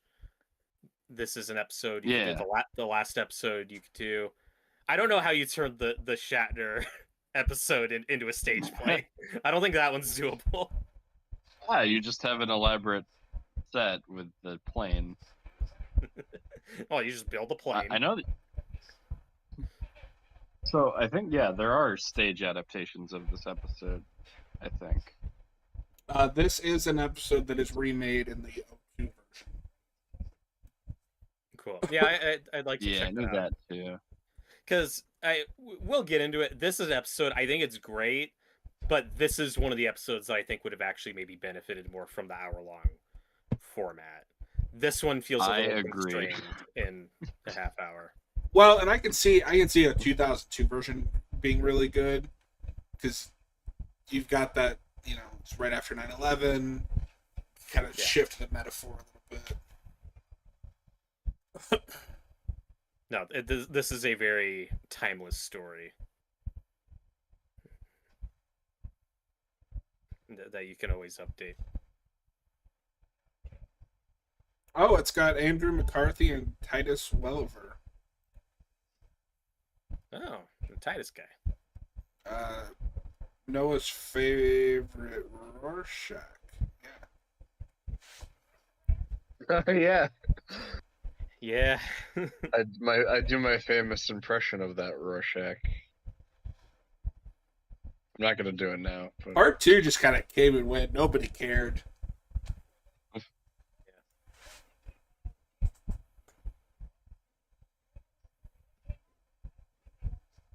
What? Maybe this kid should shut up.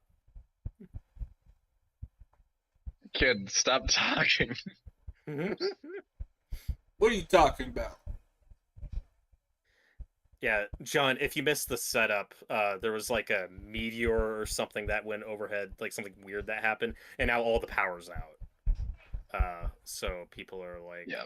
What's going on? Yeah. Now this kid's talking about spacemen. He's talking about comic books. All of my teachers in like high school had that exact shirt that kid's wearing. Oh, really? I recognize the little like logo on it.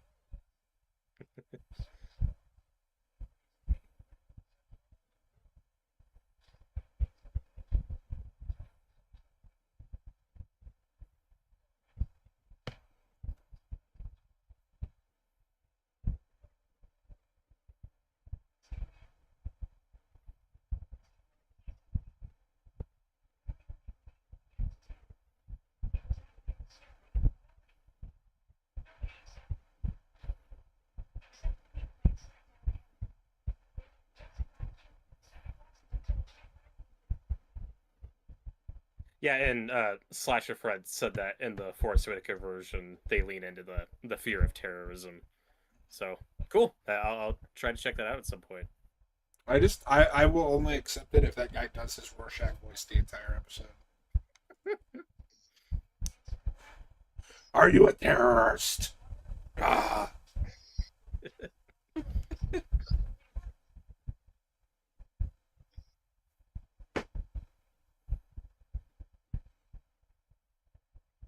Yeah, so people must be I don't- really bored in this town to still be Yeah. listening to this kid. I don't know how I feel about this episode hinging on the fact that a group of fully grown adults are listening to this thing about You- the comic book. You say that, but look So- at how dumb people are. To be fair, at least right now, it's playing more like they're just humoring this kid. And also, all their power is out. What But- else are they gonna do? Robert, Like, what's up? you know what this is reminding me of more than Night of the Living Dead? That last Children of the Corn movie. Oh no. So remember where the kid's like, we want to be involved in the town politics, and every adult's like, okay. Oh my god, this guy's car started. He used his alien powers. Robert, I don't like Spoil- this rock. Robert, it's pissing me off.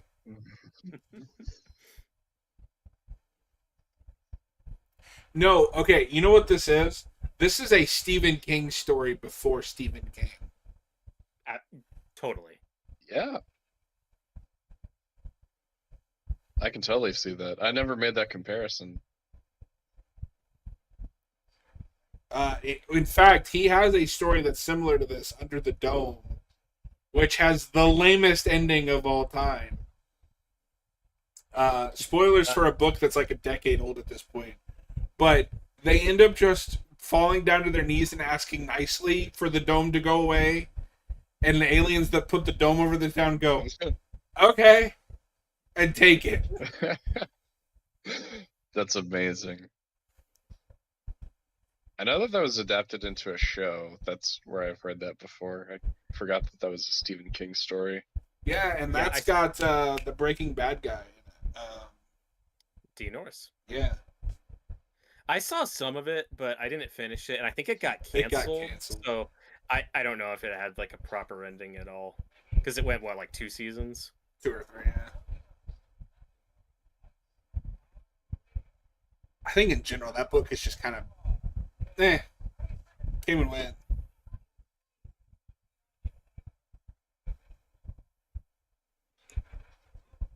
Just answer their questions.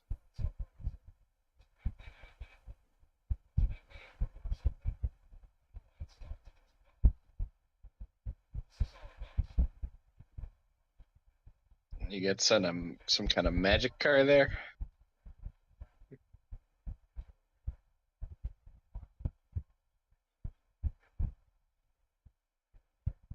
I don't like things that are different.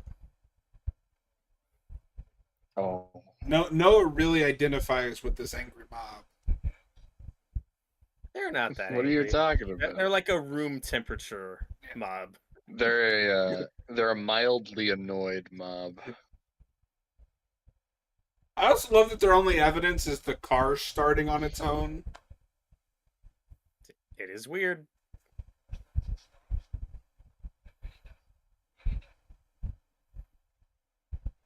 See, I think Robert's identifying with their mob. Yeah.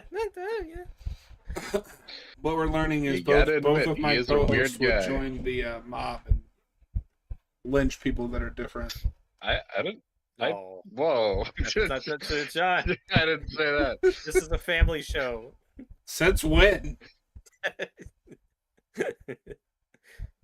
People watch this YouTube channel with their grandmas. Oh. Well, When are they doing the Terrifier 3 commentary? we could be watching Terrifier 3 right now. the art.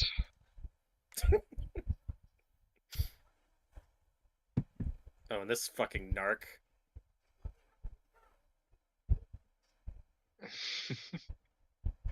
She's like, I "This guy's also weird. wonder What's how wrong?" influenced Carpenter was with this. Like that whole like slew of filmmakers, storytellers in the 70s and 80s. I'm sure a lot of those guys grew up on the show. Well, and it might be just because I'm like probably gonna watch it when we get done here, but I'm thinking The Thing. Mhm.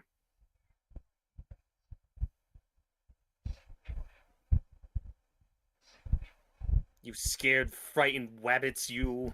See, I can't take him seriously Got him. because he's like doing this with his mouth. Maybe he's an alien. He just has insomnia. And his car is magic.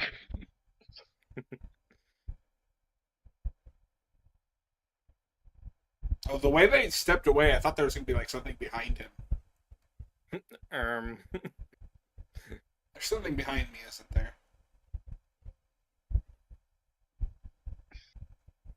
Imagine, if you will, a world where there's something right behind me.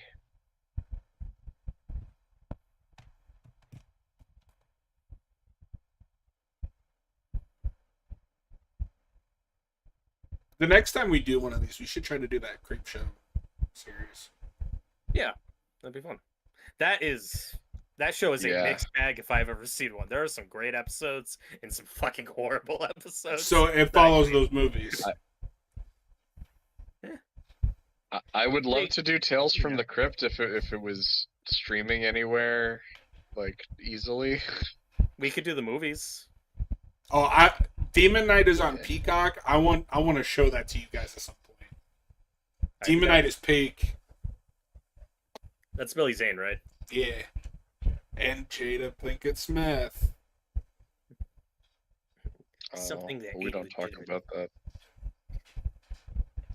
But no, that has the like greatest he's freaking out moment of all time.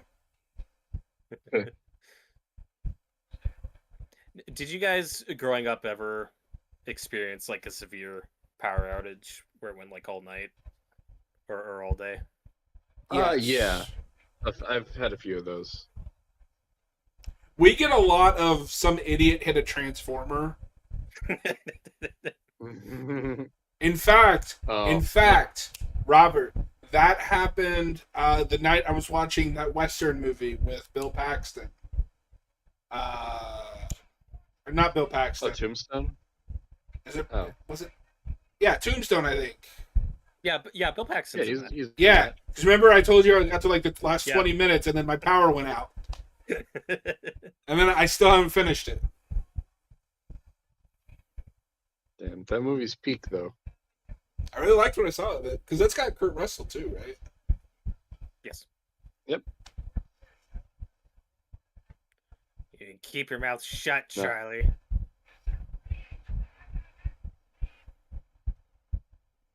Well, and I think one thing you could do that's interesting with this premise now, power outages now are arguably more devastating than they were in the '60s. Yep. Yeah, Even, just with how much we rely on technology. Even in the Life of Chuck, they talk about that in the first act. That movie's Some people are big. so good, and some people freak out more than others. Oh my god.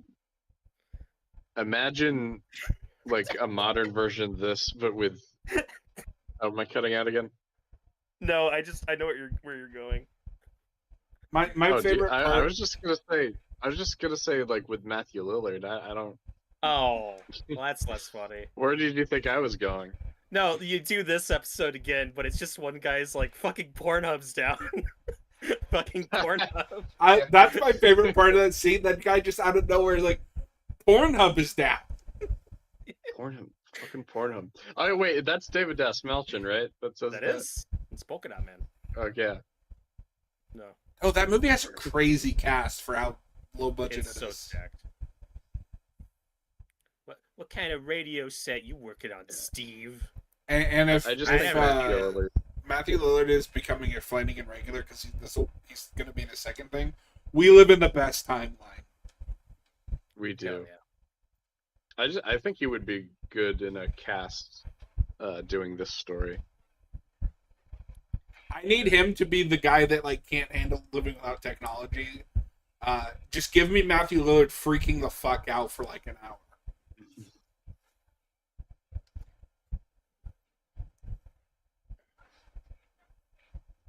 He's got a radio made of ham? The fuck's up with that? Where's your rum ham? But Noah, we said earlier that I do think this premise you could stretch out to an hour, or even a movie. I still think the back and forth is written very well. This is well written. No, I mean, this yeah. is probably the flimsiest, like, what's the word I'm looking for? Conceit. Like, they went from humoring this kid to, we are going to Immediately harass this person.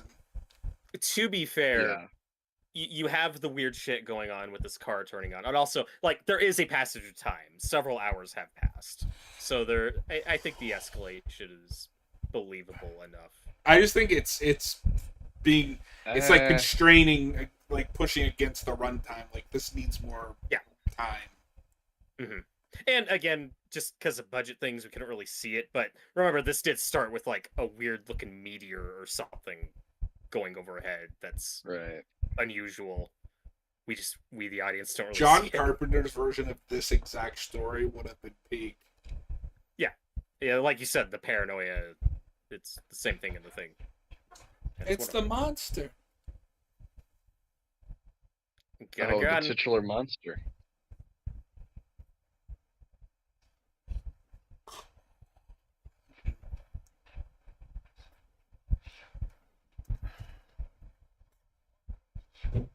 Dude, put that thing away.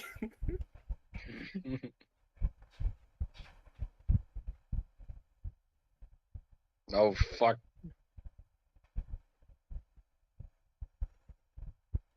That was bad. Oh. That was really bad. I don't mean that as I a don't criticism. think It's he's just getting like that was awkward. Mhm.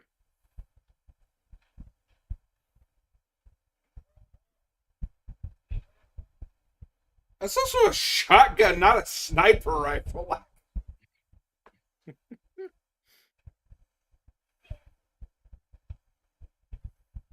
Cheer up, Charlie. You can't. He's dead.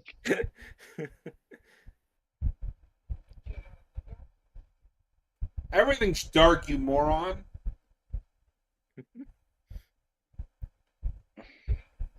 But what I like, though, is there is kind of a varying levels to how everyone is going from rational to freaking out, and then kind of back to rational. And then you have this guy who is so far the most. This is who far gone. Matthew Lillard needs to play in the remake. Yeah. And give it to Flanagan.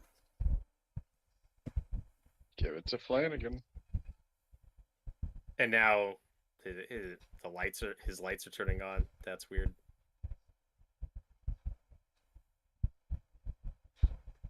Yeah, this is believable. This part, I believe. I think what it comes down to for me, Robert, is like you were saying earlier. I just wish it was a bit longer. Yeah. I think the runtime. Yeah, just this brings it premise down. isn't bad. It's just we have to cut. It's corners. well executed. For what it is, it's well executed.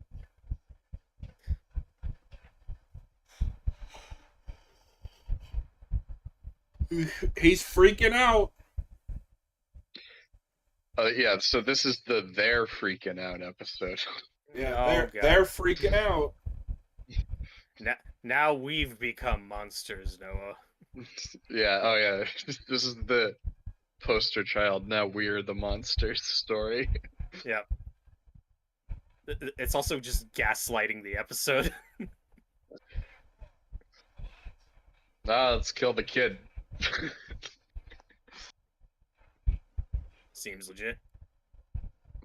It's Tommy. It's the Hardy Boy. He's the one that told us about the comic book.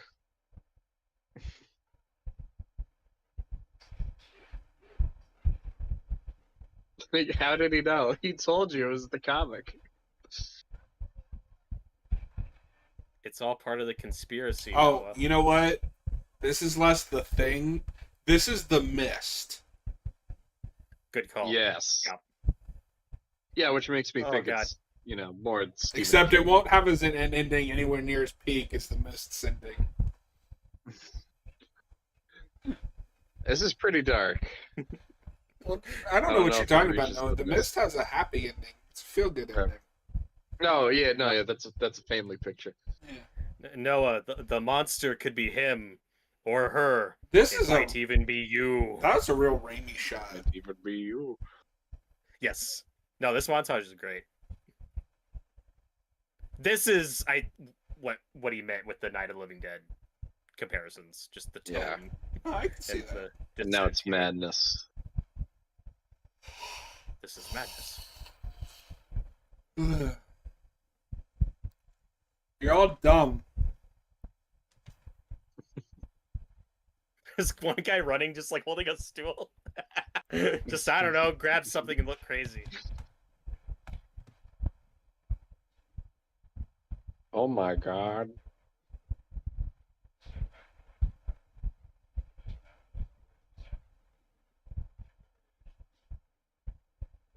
Those aliens look remarkably like humans. I know. Oh yeah. So Tommy's comic was right.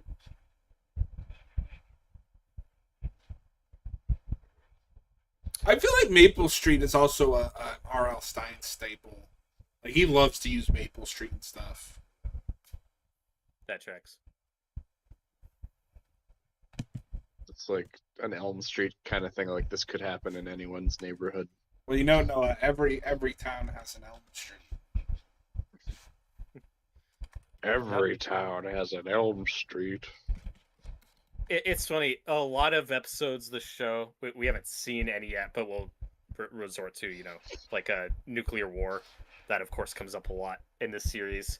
This episode goes a different route, where it's like, yeah, no, we could just destroy ourselves, and it's really not that hard. It is a timeless commentary. Yeah. Yeah. I that is why I can see why this is like an all-time classic episode, because I agree that it's still flawed. relevant. Yeah. Yeah. But I think it's this still is so relevant. this is an episode that leans heavily into the stuff Serling was wanting to talk about with McCarthyism, fear of communism, and also lynchings and civil rights issues going on at the time. This is like the poster child episode of him talking about that stuff, but through metaphor. The ending really does cinch it for the metaphor. I kind of think it would have been a cooler ending if it had just been a power outage and these people freaked themselves out over nothing. I think there's a version of that could be great. It's just that gets muddled with like the car turning on and off, and then some of the stuff because I'm glad you mentioned that, because I never thought about that. They're doing this experiment and to prove that but then they're altering the experiment. Yeah, well, it's not just an experiment. Like, they are trying to conquer us. That is their goal, but they're just like, oh yeah, all we have to do is fuck with them for a few minutes, and then they'll kill themselves. We actually don't have to do anything. But I get where you're coming from, that there is a version of the story that can work where it's just about the paranoia. Because I don't know what the aliens ultimately add to the metaphor. I think what he's just getting at is just how easy it is.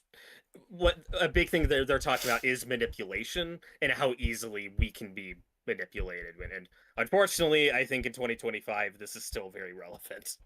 That like there can be people, let's say, stoking the flames, like there will always be antagonizers and people who take advantage of prejudice or paranoia or whatever. So 100%. That aspect of it, I think, works. And before this series, like Serling writing for TV would often get frustrated because he wanted to talk about social issues more directly, and the censors were always saying, nope, gotta cut that out, gotta change that. And then it's like, okay, well, now I'm getting nothing out of this. So through this show, because he's not like a sci-fi guy really before this, that was just a tool he used to navigate the censorship of the time to talk about these issues. So it is a really progressive show, and I think holds up, and part of why it's so great. Yeah. But yeah, that was the Monsters on Maple Street. It's woke. It's very woke. Well, Rod Serling went woke. Well, I don't know about that. Twilight went broke. All right, time to play Wheel of Fortune, or I mean, the other show that's not copyrighted. We've got a Howling Man. Ooh, Season 2, Yeah. Episode 5. Hell yeah. I'll be right back. All right. This Robert, was just watch one them that digitally. Goddamn. This was one that I watched ahead of time a few days ago, and I really dug it. Well, I like that the season 2 premiere is called King 9 Will Not Return. Oh, I didn't even see that. Yeah, I think this is King. That was made today. It would be King 9 Will Return. Yeah, in Avengers Doomsday. Speaking of Avengers, we watched Marvel Zombies last night. I saw, yeah. Oof. That bad? It was whack. They I forgot that was out. They killed Kate Bishop in like the dumbest way. Does she turn into a zombie? No.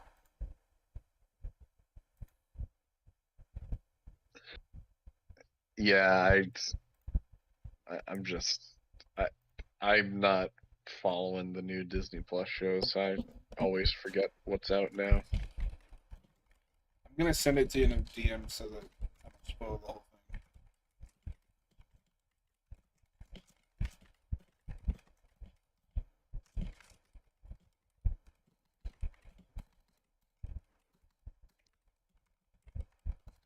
I thought most people were down on What If. I'm just surprised that that got a spinoff at all. But you got to remember, it sounds like they made that show like even before What If came out. Or, yeah, they were developing it. Right. I was just telling Noah that we watched Marvel Zombies and it was whack. Yeah, because and Noah, because one of the episodes in season 1 is the Marvel Zombies episode, and like that is written and designed as a backdoor pilot episode. It just took like 4 years for the show to actually come out. All right. Well, I just read what you sent me, and that is horrid. Yes. I was pissed. I was outraged. Outraged. I just told him about Kate Bishop. I would be too.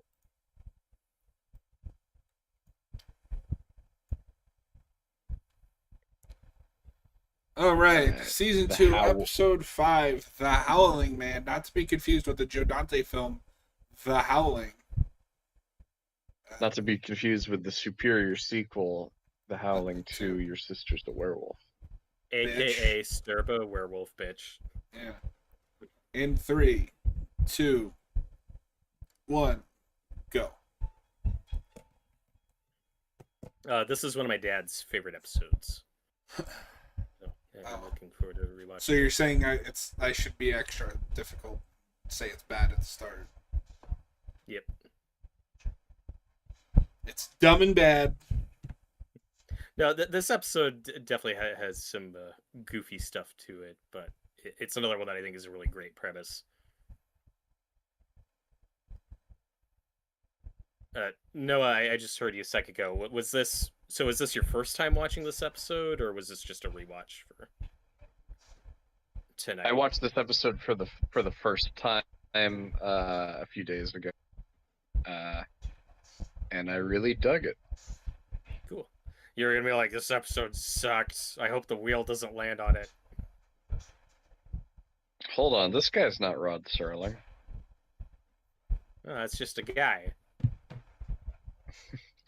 I'm not used to someone else telling me a story.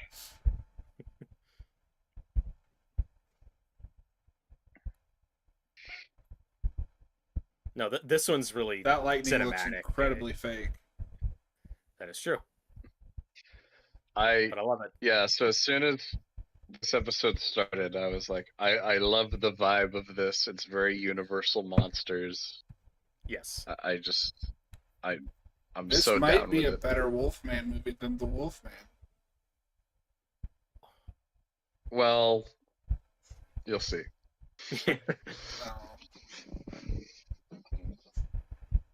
Where was this weird Amish guy?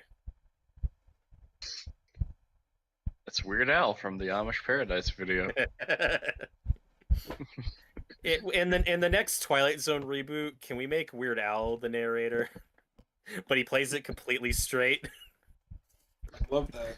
You're traveling through a dimension. Well, and I could picture it too. Have you seen the music video for his song Foil? I don't think so. The Yeah. back half of that just starts him rambling about lizard people. And it's peak. Yeah. Oh fuck, it's another weird sex cult episode, isn't it? Okay, I am with Noah. I like the vibe. But also Robert. They're in Hogwarts. Yep. I have to speak to Brother Jerome. I meant to ask you this earlier when John Lithgow came up, but did you see the set photos of him as Dumbledore? Yeah. It looks alright. He looks like Dumbledore. I still worry about his health. He is an 80-year-old man. Yeah. We'll see how he's 10 years from now. But we'll see. There's a That's such a young Frankenstein bit. What was that? The wind. Okay. The wind. We missed out on Mel Brooks as the Twilight Zone.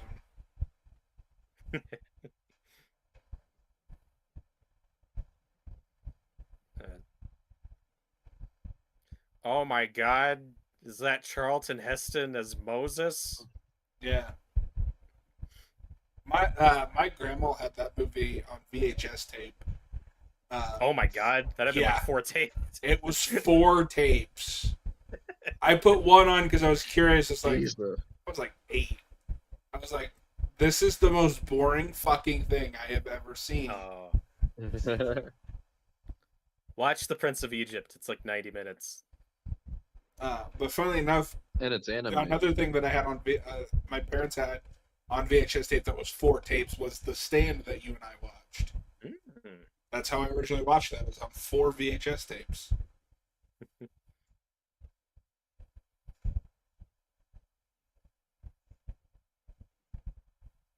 Yeah, I've seen the cases at like thrift stores of like Titanic that's on big. It's like 2 VHS tapes long. Yeah. Or the I've Lord never of the seen Rings one movies. that's 4 for a movie. So when they do that, Noah, it's 2 cases. Each has 2 tapes. I see. I don't like where this is going. All right, here's Rod.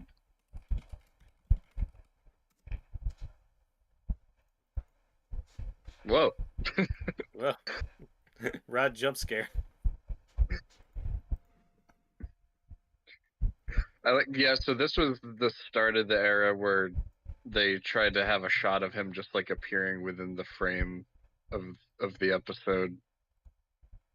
Yep. That was the laziest attempt at that.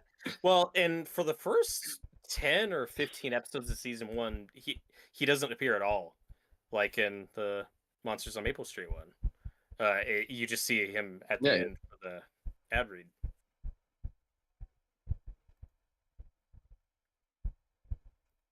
The subtitle is just howling. Yeah, no shit. Hey, buddy. Oh my god, it's Charlie Kelly. Oh no.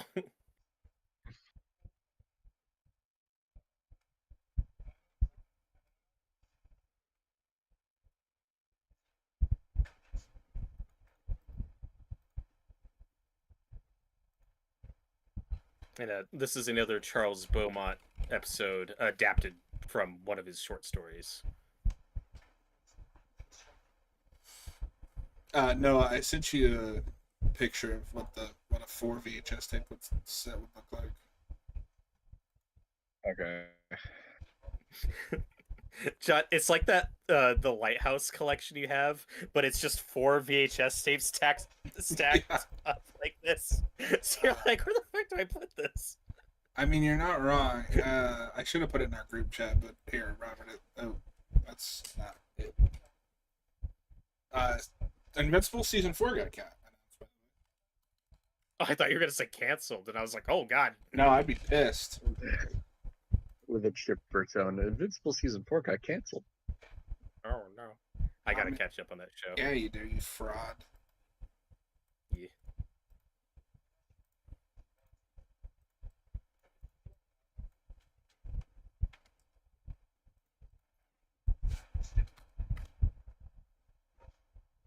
They just imprisoned this innocent man.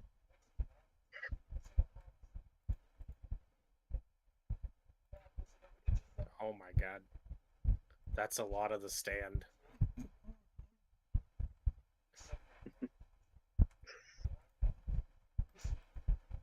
It's more like The Walk. No, that's a different movie. Walk Hard? It's the The Long Walk. The Long Walk Hard.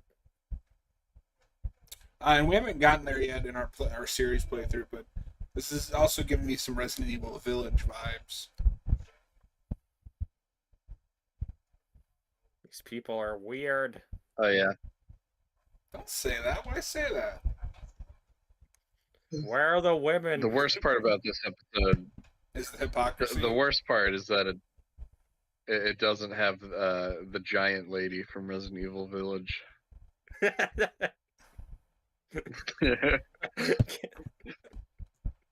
Well, That's your Reddit post. Noah just really wants her to step on him.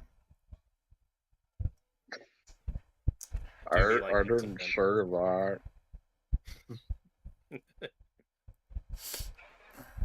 It was a dark and stormy night.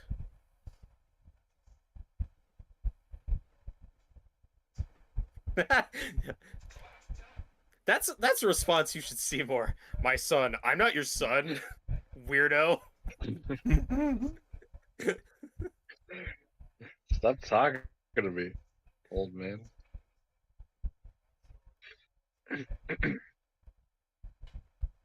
Okay, this is another gaslighting. It is a strange episode. approach to say. Yeah. It's a strange approach to say my son to a guy that you're actively trying to kick out of your house. Well, they want to look nice. Also, Robert, I'm really upset. I pre-ordered that Reanimator thing, and then Second Sight announced their version, and it looks better. Oh. Do you want to order it and cancel your other one? I don't think you will not. You can't cancel pre-orders on Orbit DVD. But look at this.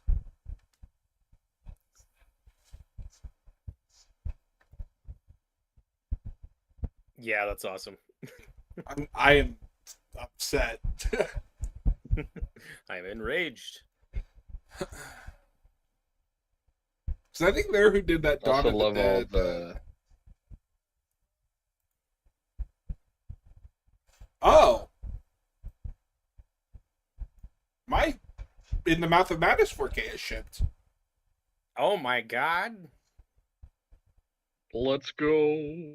It'll be here Thursday. I didn't think that came out until Hell the yeah. end of the month. Just in time for spooky season. Maybe you're getting it early.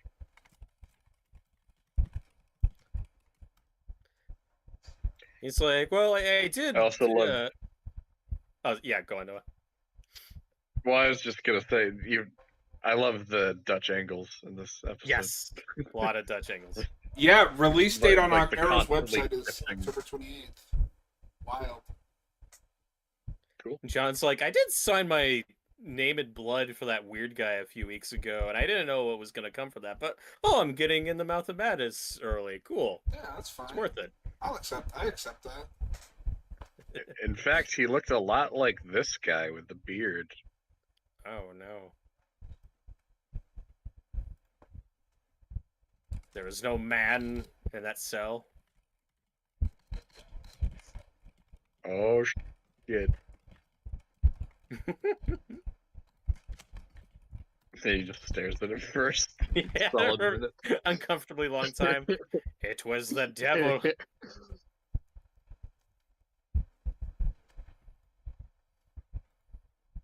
This is one of those episodes that is like ripe for parody.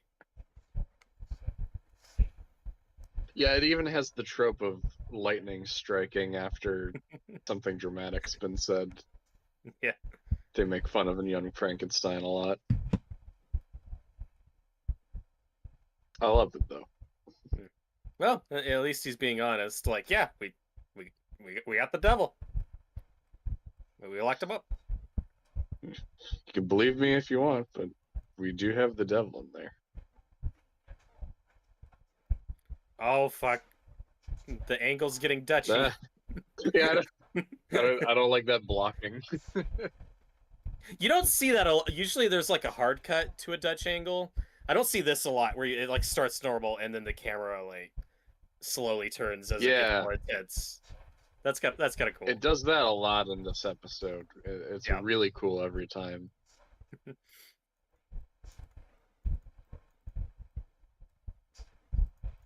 If only Kenneth Branagh directed Thor like this. Oh.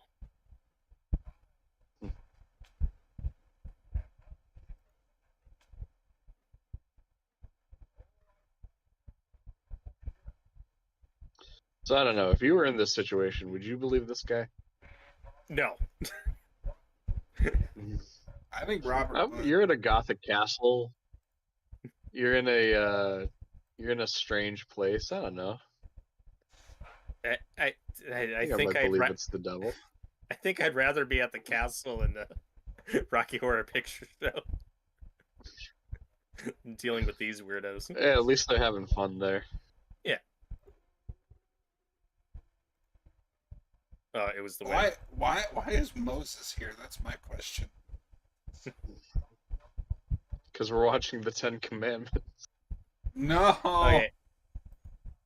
So, John, these Strap are in like for 4 hours.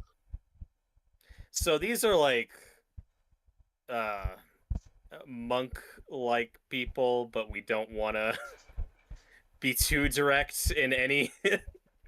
Like, we don't want them to look too Amish. We don't want them to look too like a Catholic monk. And they're Like just Buddhist. yeah, exactly. Like, they're just generic shepherd-looking guys because they've left the modern world. They don't have TVs and shit here. It's horrible.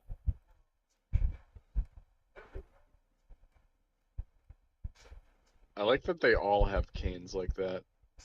Yes. It's not just this guy.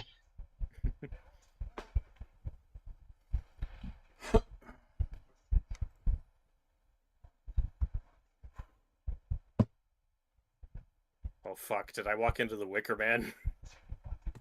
Yeah, but it's too Is that where early. this is going? It's too early to be the good one. Oh. This guy also has a lot of kind of like Gandalf-esque line deliveries, like inflections. Very Ian McKellen. Yeah, like right here where he goes, the staff of truth. Funny. Oof.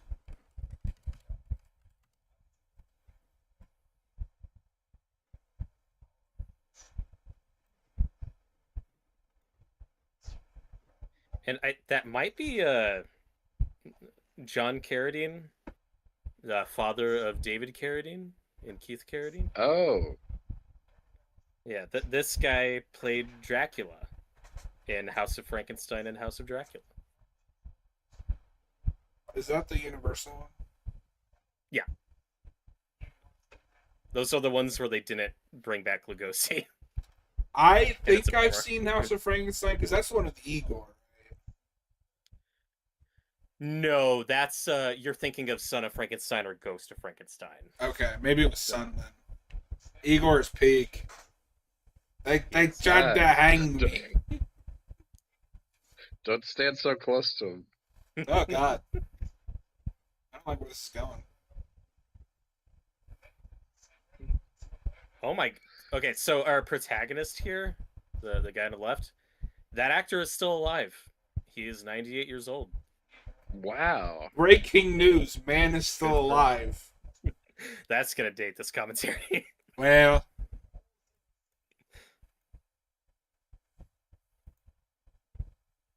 I like how Adamar said he'd be in and out, and he'd be right back, and then he never came back. He's like the kids and weapons, and he never came back. Weapons, more like. Oh. On that night at 10:38 p.m., all of the Adam marches in the stream ran away. Good. Okay, like, this is weird. First you were calling me your son, now you're calling me brother. Like, what's going on here, man? Brother and The sister sing no signals. more. Oh no.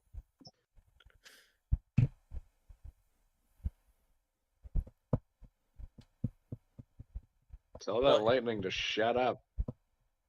And no, part of what I like about this episode is like the dreamlike quality to it, where we're just dropped right into the story of this guy stumbling into this weird place. It's kind of an unconventional setup. Please let me go. No. He said you were the devil.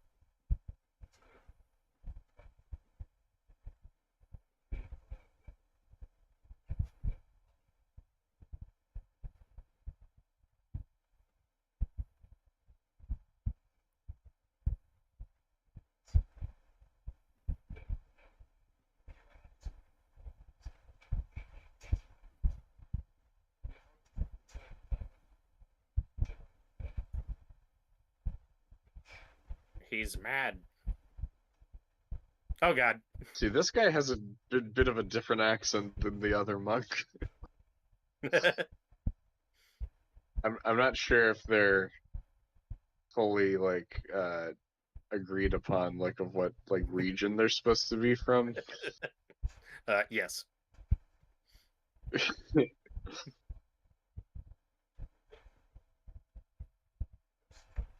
Yeah, seems legit. Dude, why are you locking the door? To protect you. Oh, okay.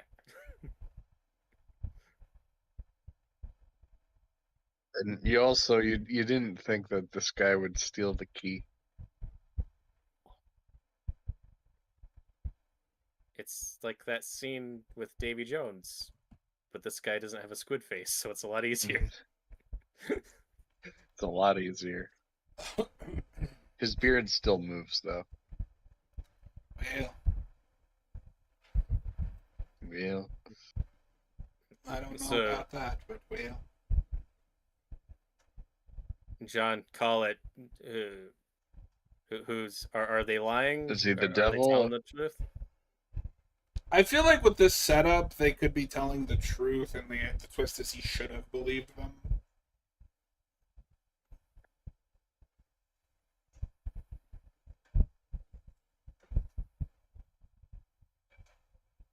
I love that he didn't notice that until just now. Oh, yeah. Ugh. Well, it's because it wasn't in frame before. He only sees what the camera Yeah. people know. What the camera sees. He's an audience member. It's like that one Saw movie when we do a flashback and like turn the camera, and another character was in that room the whole time, and you're like, wait, how did they not see that character? Huh? Speak.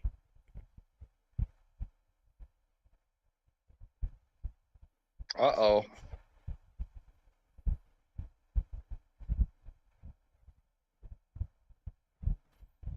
Oh shit. You called it, John. Yeah. And this is so cool. Yeah. No, I thi- mean, this- like, this is a classic horror. Like, the protagonist is in the wrong. Yeah. Oh my god, it's an elf. Now it's a demon. The design's really goofy and cheesy, but the transformation's cool. It's very stereotypical So- devil. Sorry, Yes. admittedly, I am in and out on this episode. What is the idea supposed to be here? He's the devil. Uh, like, he's- but He's Satan. Yeah. Yeah. but these guys had him locked up,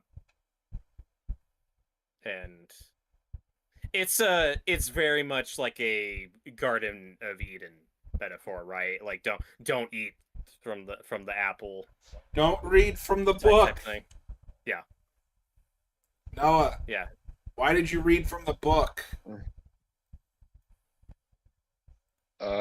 Because I saw someone do it in The Mummy, and I thought that's cool. If you saw somebody in the Mummy jump off a cliff, would you do it? Yeah.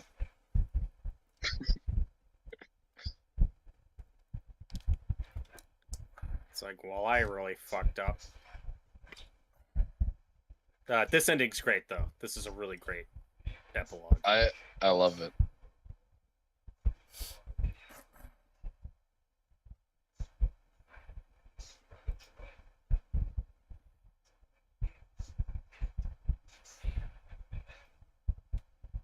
And he's got Is a this tiny what the one. actor? Is this what that actor looks like now? When he's in his 90s? Yeah. Close enough.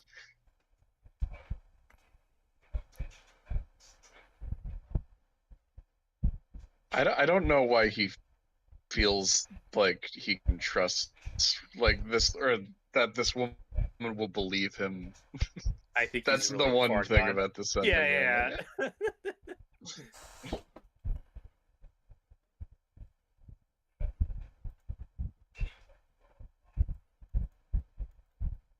I think though a common thread in these types of stories though is when a character does like when you find out that something supernatural is real, that is probably gonna really fuck up your sense of reality and how you behave and rationalize things or communicate.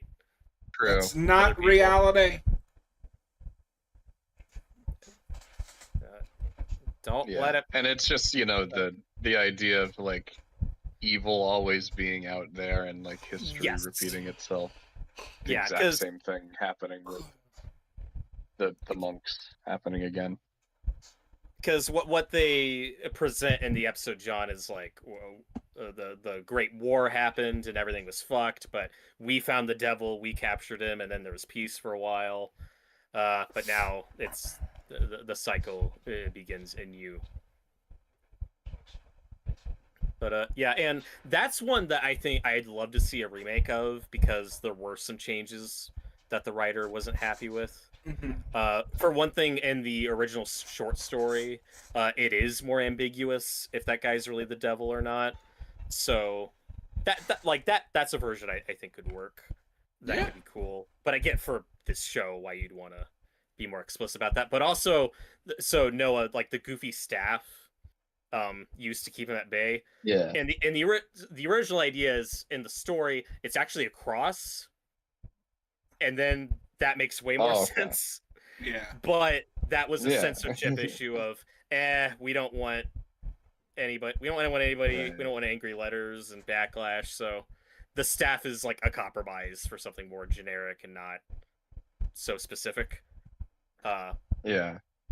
But I still think it's a great That premise makes sense. and a great ending. You can't lock up the devil forever. Okay, Noah. Yeah, I love the like final note it ends on. Yes. It is 45. It is 15 till. Do you want to do another one or just chill for a minute? I can do one more. Okay. One more for the wheel.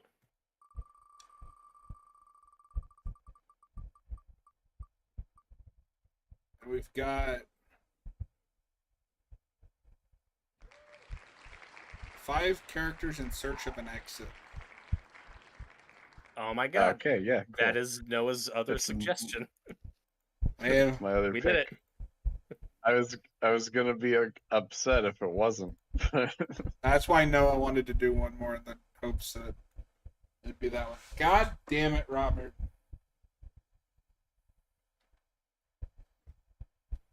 That is episode 14 of the 3rd season. Noah, why did you pick this one? Yeah. Well, you'll see. Oh. Well, I picked it because I liked it. I love that I'm like, yeah, hey, like I you know, said- why'd you pick this for the show? And you're just like, fuck you. I just don't want to spoil it. But no, I watched through a bunch of these last year for Halloween. And this was one of the ones that stuck out to me as being real memorable and crazy. And it like the title suggests, it has 5 characters in it. They are in search of an exit. No. I thought there'd be 4. And there's some quirky characters in this one.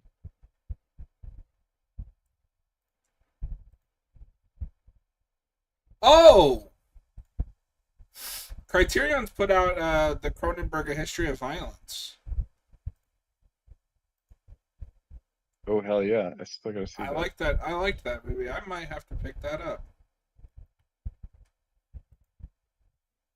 Do it. I've spent Do too it now. much. I bought the Okay. Godzilla -1 collector's edition. Oh my god! How much is that? I paid. I got 10% off and it was 65, so I probably paid 60. Oh, okay, that's not. That's, for and- some reason, I thought it would be more expensive. What pisses me off is they made one exclusively for here in the States. So, like, the menus are in English. Yeah. They still didn't put subtitles on the bonus disc. I don't know why they even bothered putting it in the set. That's strange. So you just won't be able to understand what they're saying? Not for the bonus features. But have you seen that Godzilla -1 Collector's Edition? It's pretty dope. No. Okay. It's really dope. No, it's this. Okay. Oh, I'm going to rant about this for a second. Yes, I have because seen the that. -1 releases are absurd. Some just come with the movie. Some come with -1 color included. Some don't. that one that I got is the only one that has everything.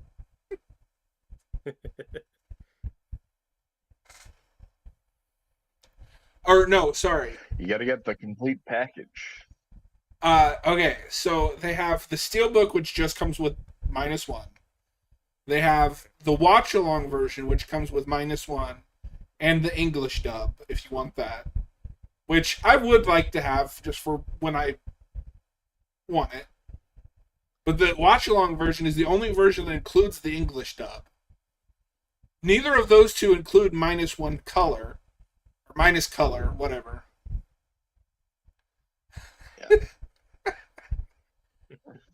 They only take out one color. It's not fully black and white. Yeah.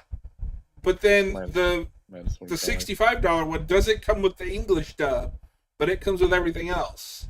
There is no like truly complete release of this film.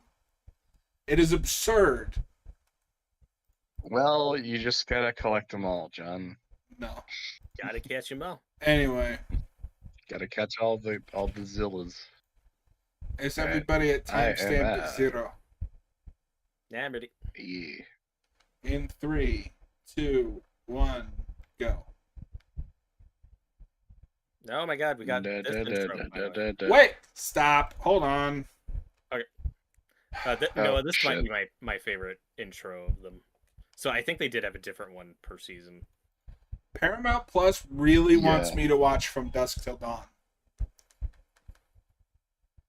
I mean, that's fair. The movie? Yeah. Alright, in 3, 2, 1, go. That's why I had to stop it. It jumped to that. I don't know why. That's weird. I wish I was John- watching that. Yeah.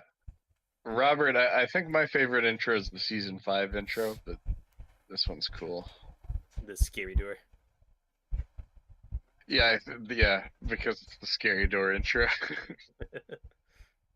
But John, with all the shit you've run into with streaming, it's like, yeah, that's why I'm using the discs. But just watch it on Amazon. You won't have I that. don't want to, but then I deal with ads, and I don't want to deal with that. Fuck you. Yeah, okay. Fair enough. Also, to be fair, it might just be the Roku app. I love my Roku, but I've noticed some companies don't bother to optimize the app. Nope. Shutter, when I had that just Shutter, would sign me out randomly and would not let me sign in unless I uninstalled and reinstalled the app. But That's Netflix, Hulu, Disney Plus, those all work flawlessly. Oh my god. I don't think I've ever had that problem with Shutter on my Roku. Well, hello, Mr. Fancy Pants. No, I'm not trying to brag. Now I know why he needs an exit. I'd also want an exit out of here. Yep. This is one character in search of. Oh an my exit. god. It's Clown Christopher Lloyd. Spooky clowns It's scare me. Pennywise. Get away from me. I don't like clowns.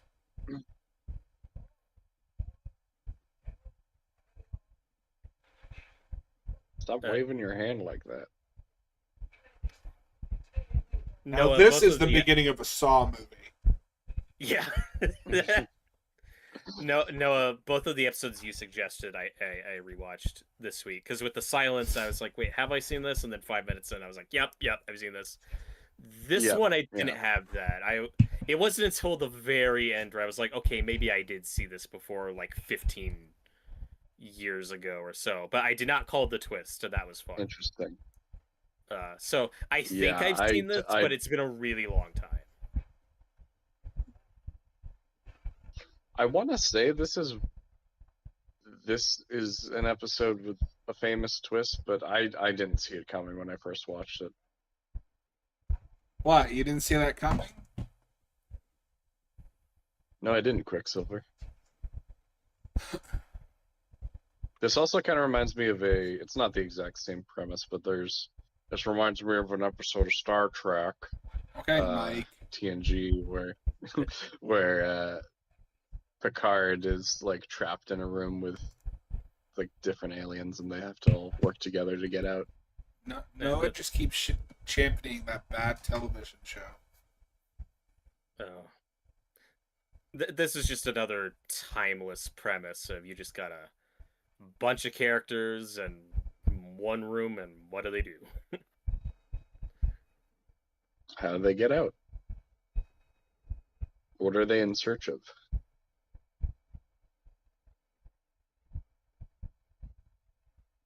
Oh my god, shut up those bagpipes! Yeah, this is a situation where, of all the musicians who could have been in this situation, it had to be a bagpipe player. Give me We have a fucking name I bag don't player. recognize in the chat. Jane W says, "I love these old shows." I'm liking it so Yeah. far. Yay. I don't know if I'll ever Hey, get we've back to it. converted but- John. Oh, you will.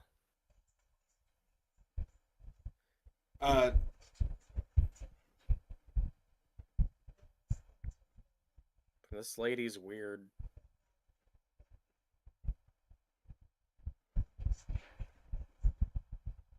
What do you have a thing against ballerinas?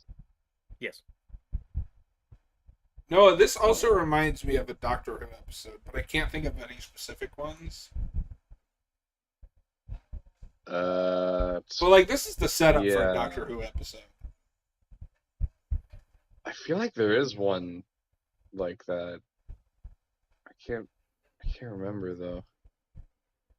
So, If anybody this dies in this episode, I'm rooting for the clown. I think the actor playing the clown is fantastic. He's also so obnoxious, and I fucking hate clowns. So Like- what you're saying is you don't want to do a double feature of it. Oh. I mean, I'm cool with Or scary Terrifier clowns. 3. Well, Oh my god, Rod Serling. Hey. Ew. What are you doing here? Okay. So, I like characters like the Joker, right? But did either of you guys ever have a phase when you were kids like, yeah, clowns are funny, clowns are cool? I would I have didn't- just been indifferent. And I think part of that is They're- because they're my mom weird, and I loved. don't like them. I think my mom loved like clowns and masks, so it's like, You're just used to it. no. What was weirder was my grandma on my mom's side was obsessed with cows, so she had like cow mugs, cow plates, cow forks. You're like, I get it.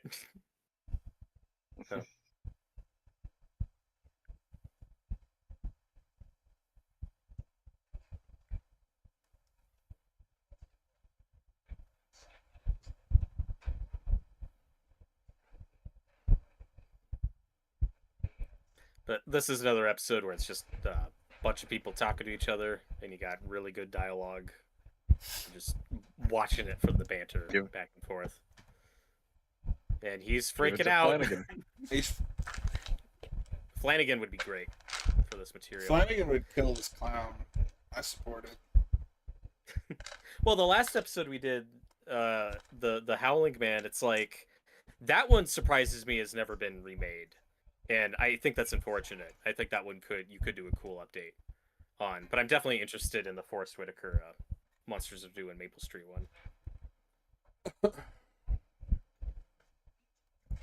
Hey, if they revive this again, there's always the chance they could remake The Howling Man. That's true.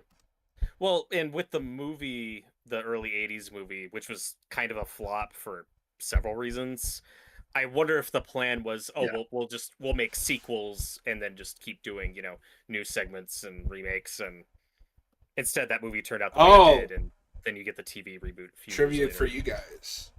What popular horror movie franchise is cited this as an influence?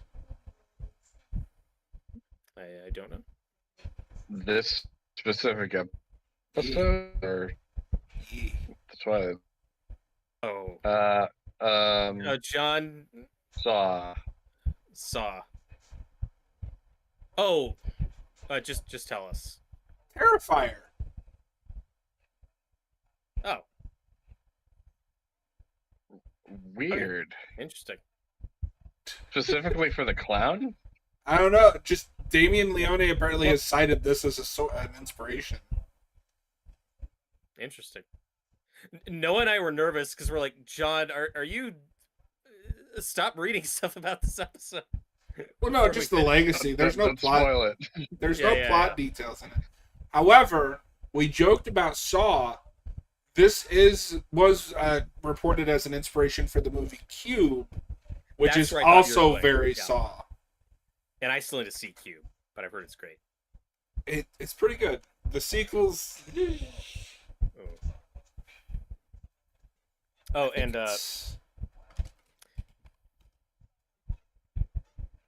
Is it? I think it's 2 that has like some of the worst CGI I've ever seen. oh,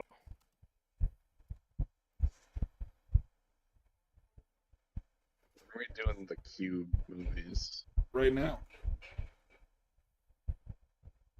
Shit. Yeah, I honestly can't see any direct influence to Terrifier other than the clown. there's a clown guy.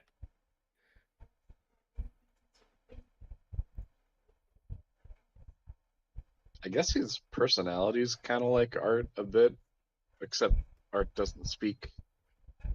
Yeah, he's like the guy in the silence. That's the part you're missing. So Noah, you combine the silence with this episode, you get Terrifier. Same thing. Art rips his vocal cords out.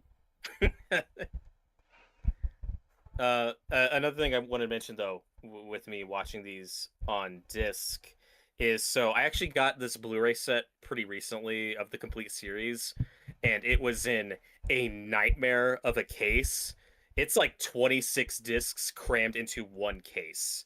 Oof. And then you gotta take the Oh my back God. sleeve out to even look at the episode guide. It was a fucking nightmare. So I That is bought. awful. Yeah, it's horrible. And then so for the Blu-ray set, what I did was I bought replacement cases for each individual season, and my friend Charlie actually made the custom artwork for each season, including the episode titles and everything. Nice. So Nice. and he also personalized them. So like on season 5, you got the Shatner face with the gremlin. It's That's great. big. So yeah, thank you, Charlie. These are so much more convenient. Whoa. To Charlie.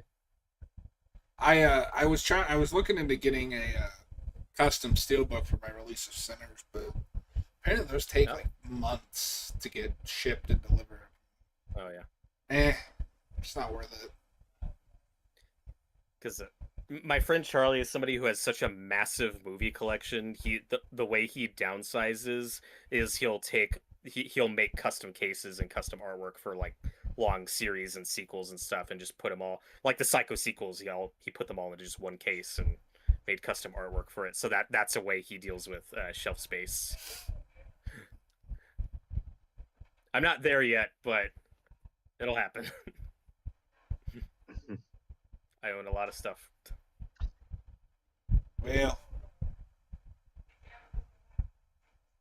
I would like to get the complete Blu-ray set of this, but if it's collected like that, that might be just really annoying for me. It is, but I mean, it's not that I- expensive to get extra cases. Just FYI. Right. oof. I would absolutely kill for a 4K complete series of this, Why? but you know, they're because gorgeous. Well, I mean, just like you're not going to see that big of an upgrade from Blu-ray to 4K with a show like this.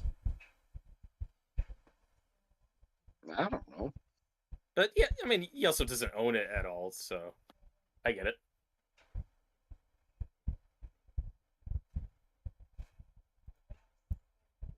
Are these two gonna fuck or what?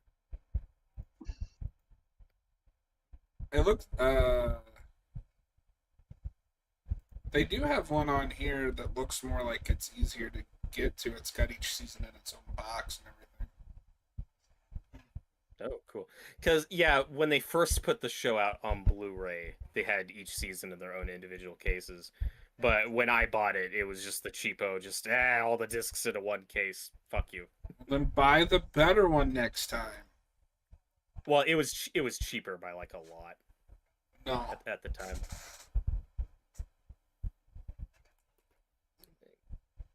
We're not even 15 minutes in, and this guy's already freaking out. I don't like the way he's looking at the camera.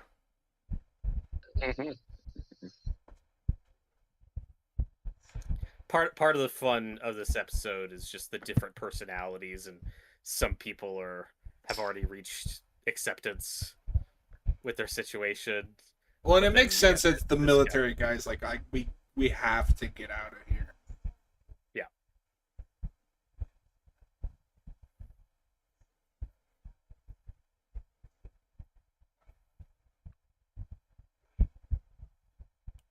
This is the bad place. You said it. We're in hell. Hell is other people, Noah. I've said this before, but if you haven't watched The Good Place, you are missing out on a wonderful sitcom. I need to watch it. My mom loves that show. Yep. Gotta watch it. Hello? Hello? All of them just looking at him like, yeah, he's not doing well. Ugh. They're thinking he's freaking out. He is freaking out. We get it. It's metal.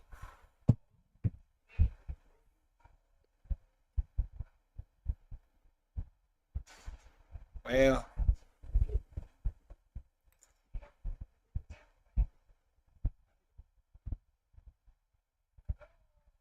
Clown, I will decapitate you with this broken sword. well, you gotta So remember, help me this is God. an inspiration for Terrifier. So what he's actually gonna do is string him upside down and start sawing. Just imagine this episode actually ends with that. That'd be You're peak. like, oh my god. If that ended this way, this would be the best episode of the night.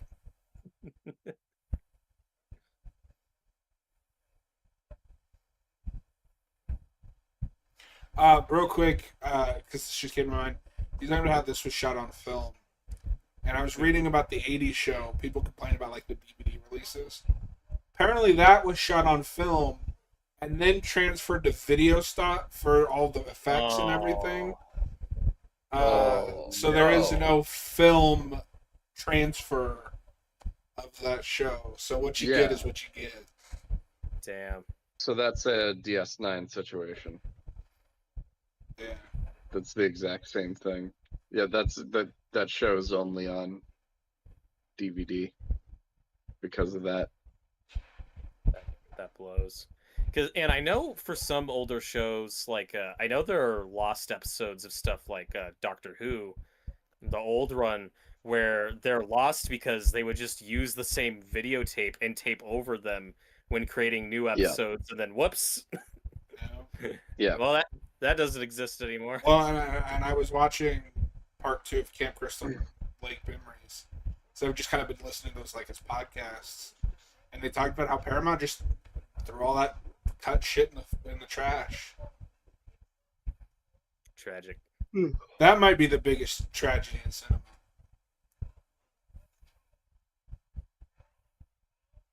Come on, Clown. This We're gonna seriously kill ya. looks like Christopher Lloyd in clown makeup. It does. I wonder how they did this effect. I love it. This isn't an effect. They just did this. That'd be amazing. Yeah. Sir, our actors keep injuring themselves trying to do this stunt. We have so many hospital visits. This would be a No. great episode for a Peacemaker intros. Be like, Yes. Yeah. Da-da-da-da, da-da-da-da. Julian. What is fun about this set piece though? It's it's like the Batman '60s gag where you just turn the camera and everybody laying down or walking. But what they actually how they constructed this is it is at an angle, so like some of their struggling is genuine. So I think it would look more fake if it Oh, was that's completely. convincing. I don't like where her head went. Yeah. Oh, gross! And he's wearing a kilt. That's worse. I would So, hate to be yeah. the guy on the bottom. Yep. But you gotta do what you gotta do.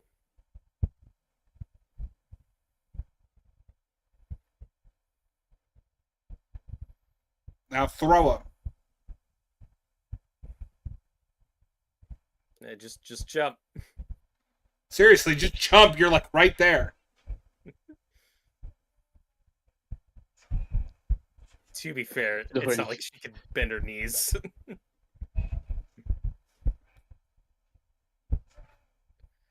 Oh. You've got to try. Try, Lillian. You must Oh. try. Okay. Oh, Ow. I fell into a burning ring of fire. No, part of what I like about this episode though is like 10 minutes in we have a protagonist like, oh, we're probably in hell, right? Like they Yeah. are kind of not ahead of the audience. They just know like, okay, let's not. If that's what's going on, let's not drag that out. Like the characters would come to that conclusion pretty quickly. I appreciate that. Yeah.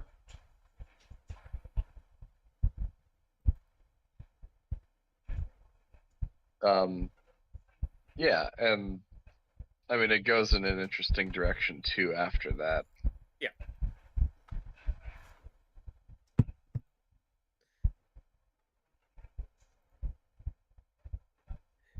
So the general guy, very extroverted. It's like, okay, let's do it again, but do it like this. I'm more like the other people are like, hey man, can we like relax for an hour and then try again? Take a bit. He's like Christian Bale. He's like, let's not take another fucking minute. Let's go again.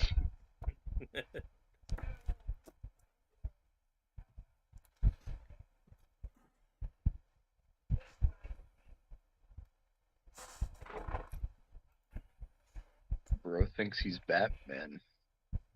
He is Batman. Trying to grapple. He's trying to grapple. Yeah. What's wrong with that? Oh well, it is. It really is like the '60s show. Batman. Yeah.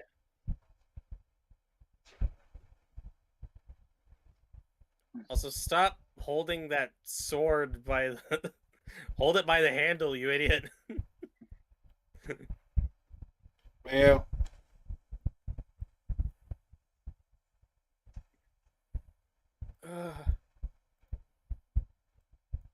Yeah, this doesn't look fun for anyone. You can do it.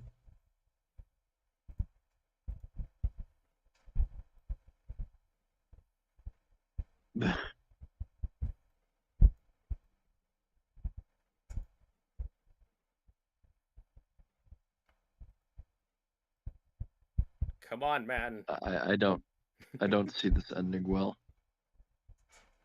He can do it. yeah, Noah, don't say that. You're right. I need to be more optimistic. Yeah.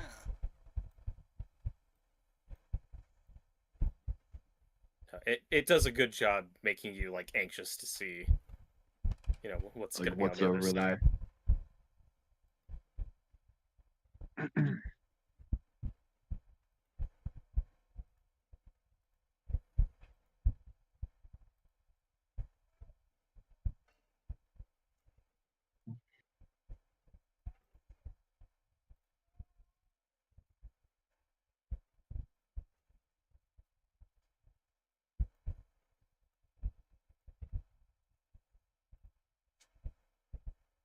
And then there were 4. Again.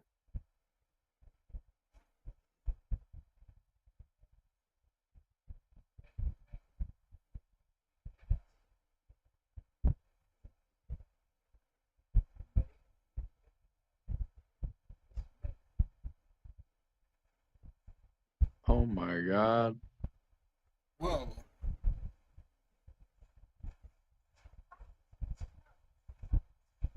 It's Toy Story. Huh.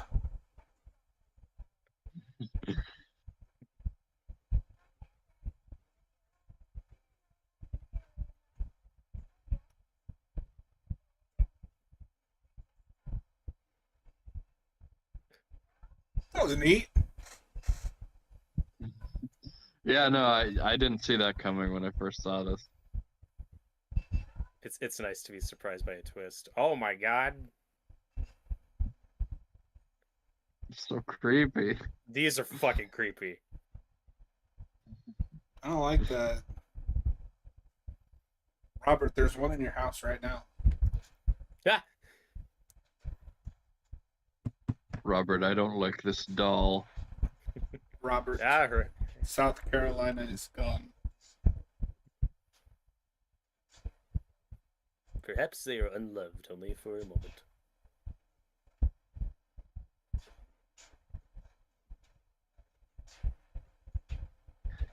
The Homemade- Twilight Zone. So it's also kind of a, island of misfit toys. And it's like, who made a doll of a tramp? Who thought that was a good idea? Of course nobody wants that. He's a super fan. That shot of the close-ups, what they did was they made life-size mannequins and then did face casts of all the actors. So that's how they had made like those detailed painted faces on That's them, and it looks really cool. weird. Like, That's cool, Really but that's organic. creepy. yeah. Yeah, it's Nice. Toy Story. It's an existential. I mean, I've always Existential said Toy Toy Story is a Story. horror movie for children. Yep, and that's what this is. Oh yeah. That's a fun twist, huh? Yeah, that was fun. Yeah. We did it, John. You watched The Twilight Zone. I did. It was fine. I'll take 5. Yeah, we got a good You variety of liked it. episodes. Yeah. John, would you say your favorite was the silence, the one with the bet, or the Shatner one? The Shatner one. Makes sense. That there's a reason why we started with that one, because we're like, we have to do that episode, and then Yeah, I think The my least episode. favorite is the devil one. I don't know. I zoned out like halfway through that episode. Oh, I No, Twilight that's one of zoned my out. favorites. Oh, I've fallen into Oh. the Twilight Zone. Yeah. And that has been Got the some Twilight good Zone. Next week we will be kicking off our Decades of Horror as is tradition with a vampire theme. You guys want to try to sneak in a review of The Last Man on Earth on Sunday? Yeah. Well, Well. okay, but Austin's not going to be available, so As long as if Austin's of it, he should probably be available for that, right? Yeah. we'll figure it out. We'll talk after the stream. That is going to be it for us tonight. Thanks for hanging out. We will be back Sunday with some alien rogue incursion. I almost said isolation. Yes. But I'm not doing that Alien again. Rogue One. Isolation. Anyway, have a good night, everybody, and thanks for stopping by.